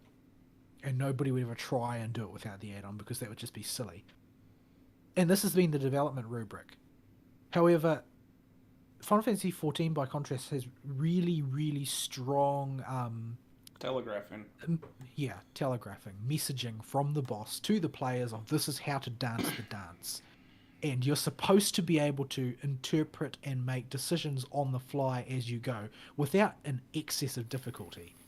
And that's the way they've designed the game. So if you then bring add-ons into that philosophy to trivialize the content, it just sort of breaks what the devs were intending to do, because the devs are developing with the assumption that everybody is tackling this content relatively equally, if you know what I mean. Now there are certainly issues with the interface as it exists. There is no healer on Earth who doesn't wish there was a buff timer on the party frames.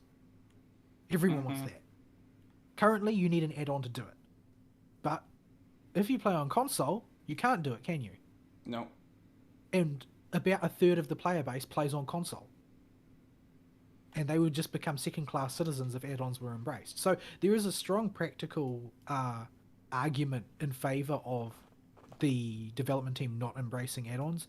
And honestly, my personal feeling on the matter is I wish add-ons weren't a thing. I wish there was a concrete way to make a distinction between the add-ons I do use. Because, I mean, I do use add-ons. I use one add-on. Exactly one. And that's the the graphics one. To adjust the lighting, to adjust the color saturation, that sort of thing. That's an add-on. It's a piece of third-party software that runs over top of FF14 and modifies the experience. And there are lots of other people who use cosmetic add-ons as well, and they don't impact or impede gameplay for anybody in any way. That's perfectly fine. However, Crystalline Conflict is now popular, right? There's lots of people who are really into it, and there are lots of auto-targeting add-ons in the wild. They target people based on rubrics like health level, for instance. Lowest health number of heals used. There's all kinds of stuff you could do to break that. Yeah. And so you've got the potential emergence of an unbelievably degenerate form of gameplay, which absolutely marginalizes anybody who doesn't use add-ons, and in particular console players, because they can't. If the Just culture should change to normalize it, they can't adapt with that culture. just imagine Crystalline Conflict if you had an add-on that just showed you on the enemy team who has used guard. Yeah, that would be so broken. It's like guard only works because people don't notice it's gone off until too late. That's what gives it its power. Is that they will use something heavy hitting on you because it's structured like a MOBA, right? So all of your abilities are chunky. There's no oh I wasted it on auto attacks because every ability is critical. And the reason guard works is because you can make someone whiff something precious. But if everybody can just see the guard at a glance, then it loses its power.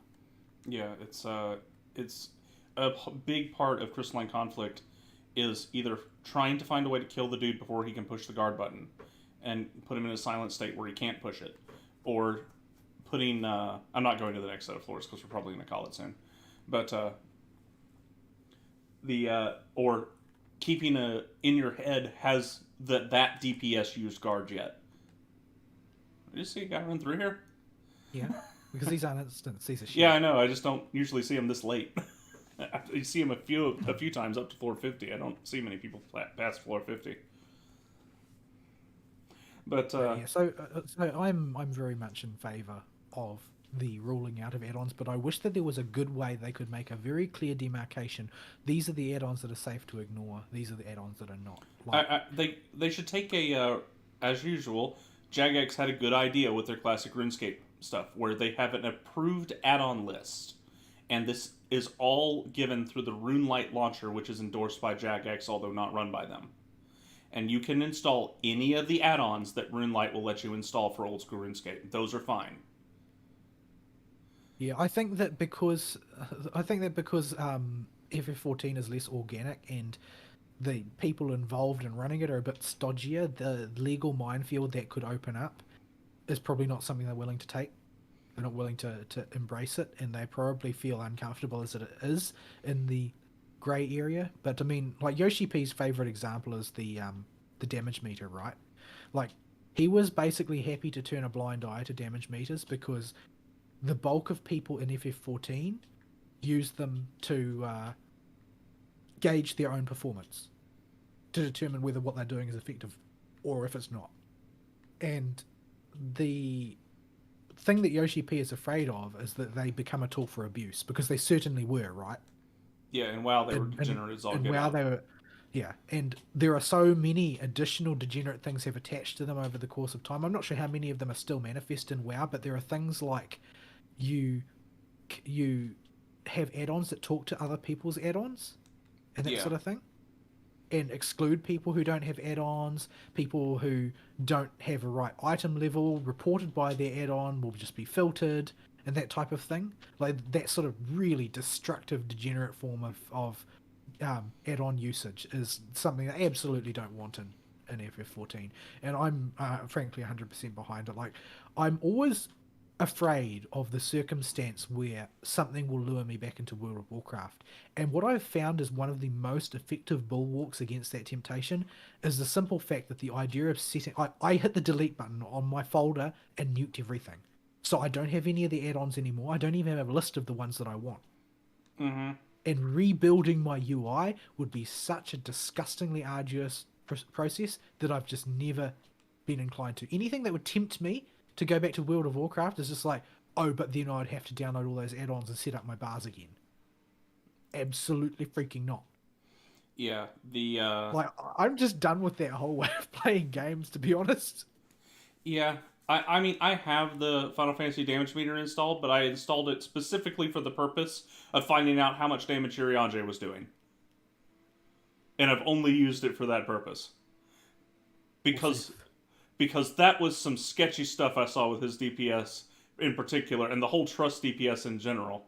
And I wanted to solve the riddle on that, because the Final Fantasy community is really bad at documenting some stuff.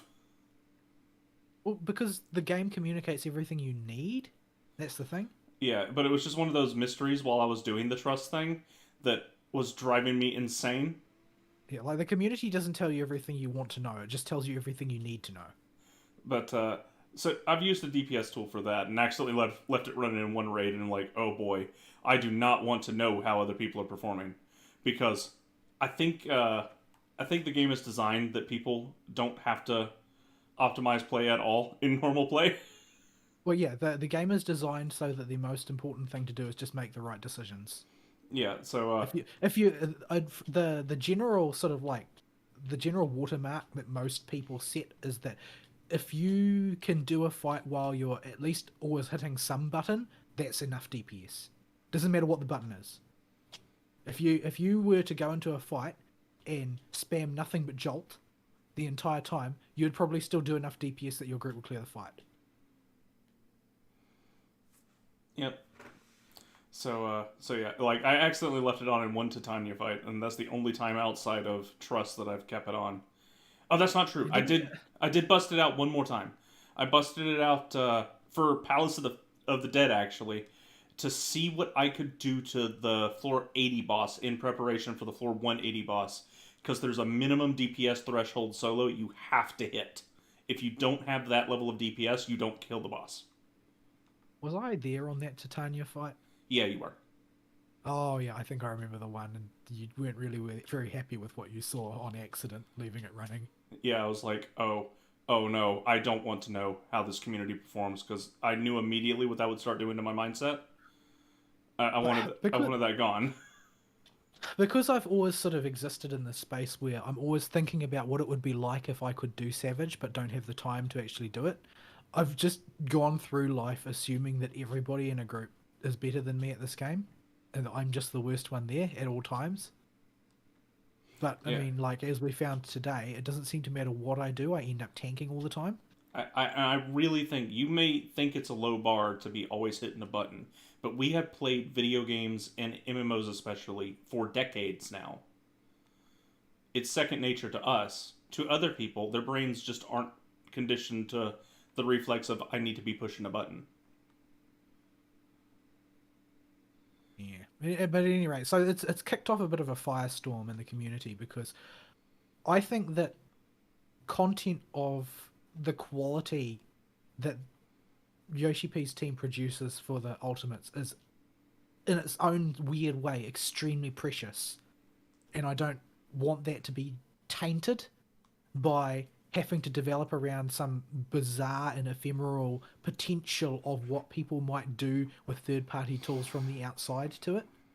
Yeah, I like the way it is, and I while I was not able to actually sort of participate in the viewing of a lot of the stuff appearing on streams for the first time, I like that it exists. I like that there's this sort of meta story of the spectators watching the clearing uh, FCs go through this content for the first time. I like that that story exists, that everybody was taken aback when time suddenly goes backwards, and you have this opportunity to interfere with this pivotal sort of part of the story. And I'm really actually looking forward to watching the YouTube videos. Once there are some really nicely produced ones out there that show the fight in a cinematic way, I would very much like to actually sit through and watch them because it's great content that I'll never get to touch because I don't have the time to become good enough and learn these types of fights. yeah. I don't have a free 8 hours every other day of the week to get out there and spreadsheet out and practice my rotations to make myself optimize. I'm not doing that again. But I mean, it's sort of curious in a way that the content even exists, which is why I don't want it to. I don't want anything to interfere with the fact that it exists because how many games actually would go to the effort of making such lavish pinnacle content for the tiny, tiny fraction of a percent of players that can actually participate in it now? Because there's no normie mode version for Ultimates. In order to see this story firsthand, you have to be at the pinnacle of play. Yeah, There's no two ways about it. This is your reward for being the best of the best, is that you get to experience firsthand the story that other people can only see as spectators. And they make it to an incredibly high level of polish. I did. So yeah, Yeah, I think I did see one more thing about the ultimate clears that was being a bit of drama, and I saw this part specifically more than the add-ons. was allegations that some people had somehow set up a private server to practice for some reason. Some Yoshi P has said that that's actually physically impossible. Like okay, the code doesn't exist in the wild to actually do it. okay, yeah. It didn't make a whole lot of sense because number one, why would you? Uh, you're not gaining anything by doing it in isolation. And number three, and number whatever. Uh, you can't stream that because people would know you're not on. Yeah, I haven't checked to see what Yoshi P said about it specifically, but I did hear that he denounced that as an impossibility, just something that can't be done. And it's just, it's one of those rumors that floats around out there and takes a life of its own, and he has shot that one down in specific. So, I mean, there are things that the development team is just wrong about, and they have stubbornly remained wrong about, and nobody knows why. But I don't think this is one of them. It does sound like something that's too complicated to do. I mean, if you look at what experimental private servers for new content that has just come out look like for World of Warcraft, they're a shambles. You can't make anything work. Yeah, And Final Fantasy XIV is a much more complicated game in a lot of very particular ways, and the development staff are much more secretive about the core mechanics behind everything. So yeah, I don't think it doesn't have the ring of truth to me, and Yoshi P said it's not. But I mean, there are things that the development team is just wrong about. Like the one that's most famous is that they are famously wrong in their assertion that ping does not affect animation lock when it demonstrably does, and everybody knows it. Like you get animation locked harder if you are in a long ping. There's just no two ways about it. You can't do anything about it. That's the way it is. There are in fact add-ons that work around this in some bizarre technical networking way that I don't understand because I'm not an IT person. But they're all bannable, and the server can detect you using them, so people don't generally use them. yeah. Even in Palace of the Dead here, we have from the guides videos that I've had up on the other screen while trying to actually learn how to do this place properly. Guides to proper slide cast kiting involve like cast jolt, run back, stop, throw your instant, redirect in a certain direction so the mob isn't or has to make a slight turn to delay its auto attack, start casting next jolt, figure out where the heck your ping is with the server and how much time needs to be left on that cast bar, and start moving as soon as possible with the same slight turn.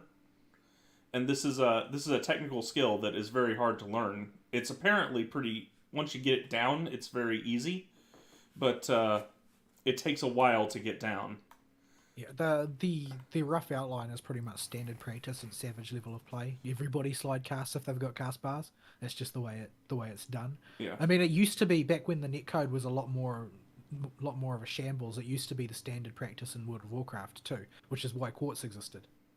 If Yeah. anybody remembers Quartz. Yeah. The only difference in Palace of the Dead is you have to account for angles of attack, because monsters that have Yeah, to 'cause turn slightly. you're in that situation. You're being more granular about each particular packet of damage that comes out in a way that you don't need to be in Savage, because the damage comes out in big infrequent blocks.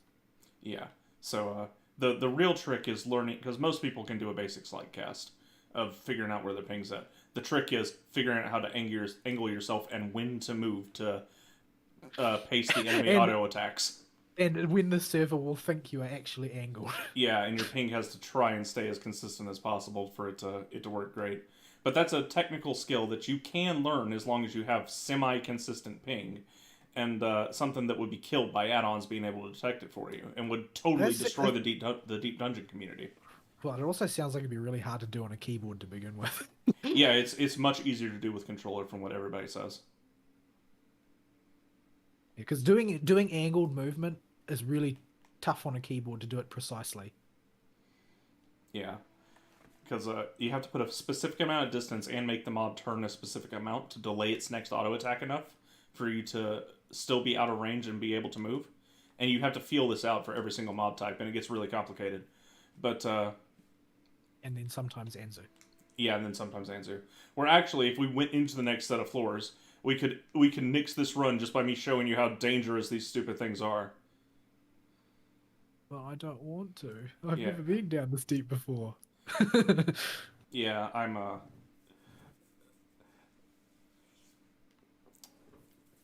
Well, we're probably gonna end the stream soon, so I'm not going to the next set of floors. I'm just gonna Yeah. exit. I know. Yeah, that's fine. But yeah, I don't have a strong opinion one way or the other with add-ons, other than I don't like the type of community they create. Yeah, I think that the effect that they have when it's the Wild West, like in World of Warcraft, the effect that they have on the gameplay, I think, is broadly negative, and the community. Like, I think that the developers being able to develop in an environment where they know that they're not going to be immediately subverted is a very powerful tool for them to do good content in a way that they really can't these days. And I'm not really that enchanted by the idea of the world first race hinging around which team has the best add-on coders. Yeah, Like, it's that seems really like this isn't actually part of the game. This isn't something that the community participates in. If the community does the content, they're not doing the same thing because they aren't competing at coding. It's not the same. They aren't playing the same game. I mean that's true regardless because of the tack that Blizzard has taken this time, where every week they nerf the bosses again or whatever. yeah, it's a mess with the type of because gamer brain kicks in, and Do you then remember? Do you remember the AR add-on? the AR add-on. There was once upon a time, many many years ago, there was an add-on in World of Warcraft. I think this might have been during Warlords of Draenor, which actually was very many years ago now, if you think about it. Uh, um, that allowed you to draw on the world surface, Oh yeah, that. and Blizzard did step in. They stepped in and they killed it outright, because they knew that they would never be able to develop anything coherently again if that continued to exist. Yeah, you could just draw the whole battle plan out on the world map. Yeah, in real time as well. So you would know as soon as an ability went off, it would be drawn in advance on the battlefield where it would go, and you knew where to move, and it would light up places. Oh, this is where you go stand now. It basically it turned the WoW mechanics into FF mechanics, except they weren't designed with FF play styles in mind. Yeah, being able to have clearly telegraphed stuff in World of Warcraft changes quite a bit about how you have to avoid mechanics in that game. It trivializes almost everything, so they Yeah. got rid of it.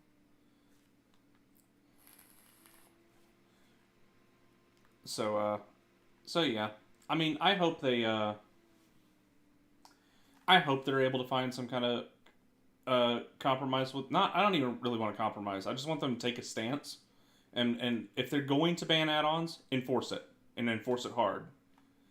If they I if The thing is, I don't want them to ban the cosmetic ones, yeah. because I really like the way I can adjust the color balance with the add-on that I use. Like, because there's a sort of green filter over everything in the default one, and the colors are pretty desaturated generally, and I don't like that. And I love being able to correct it and make things look the way I want.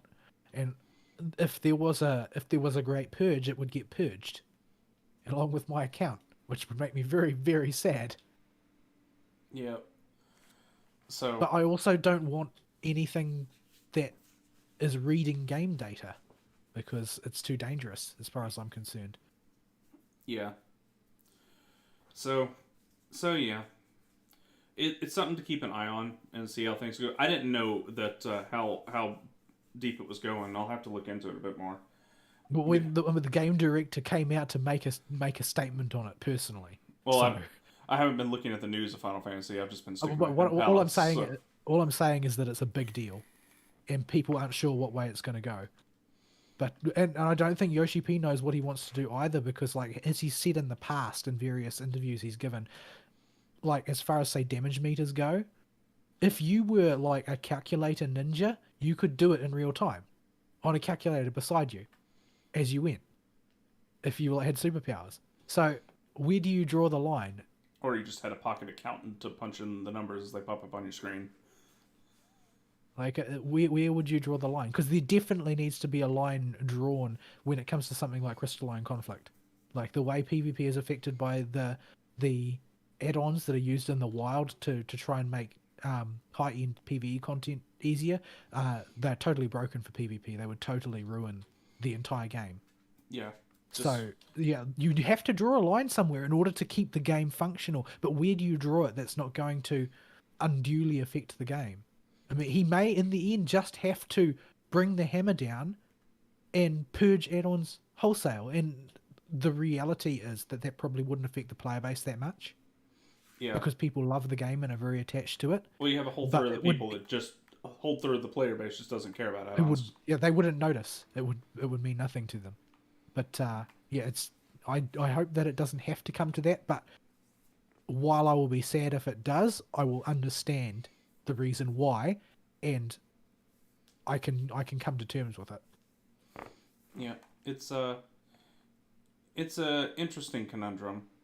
I'm not sure how you would enforce that thing, and I think Yoshi P's in a similar brain space to me of trying to figure out what to do because he knows what happens, what the dangers are of the add-ons, and he knows that there is potential for abuse and quite bad abuse with the add-ons, especially with things like Crystalline Conflict, Reading Guard, or stuff like that would be very, very simple to read in the game's game data in just your combat log. And that kind of stuff would be unacceptable and degenerate. But he's also never had a problem with cosmetic add-ons. Yeah, well, that was because he was always able to turn a blind eye to them, provided people weren't advertising them. He didn't need to worry about them because he knew it wasn't going to compromise the way he develops the game. But I mean, for things like G Shade or whatever it's called, is that what it's called? I can't remember. Yeah. The shader programs, the shader overlay programs, with things like that, he can make a reasonable argument that, oh, well, we're doing an overhaul of the graphics and lighting coming down the pike anyway, so it's reasonable for us to just ban everything because things like that will be accounted for. And it's totally reasonable that they take inspiration from mods as is. Like, you know how there's the check mark, right? For things you've already got. That's just cribbed out directly out of an add-on because people used to use an add-on to do that. Okay. I used a website to do that. Yeah, well, it was quite common to use an add-on to do that, and now it's in the base UI. World of Warcraft did this a lot as well. Like, I'm pretty sure Clique got integrated, didn't it, or something? The Healy thing. Oh, in World of Warcraft? Did it? If it did, it was after I quit. I don't know. I'd never played a healer in World of Warcraft, so I don't really know about that sort of thing. But yeah, the developers do understand that there are shortcomings in the UI and do work to account for them. But yeah, I don't know. Like, if I were in Yoshi P's shoes, the temptation to just burn it all down would be very strong. Yep. We shall see. All right, we are at 2 hours and 2.5 hours. I think it's a good spot to call it. Yeah, sure thing. All right, y'all have Fern, don't abandon us like this. Yeah. Otherwise, they get Palace of the Dead, and Palace of the Dead just ain't the most riveting content. I go in there to watch stuff on the other monitor, so yeah. All right, folks. You got anything else for us to send us out? I don't think so. Alrighty. We'll see you next week, hopefully with a Fern. Sayonara. Bye-bye.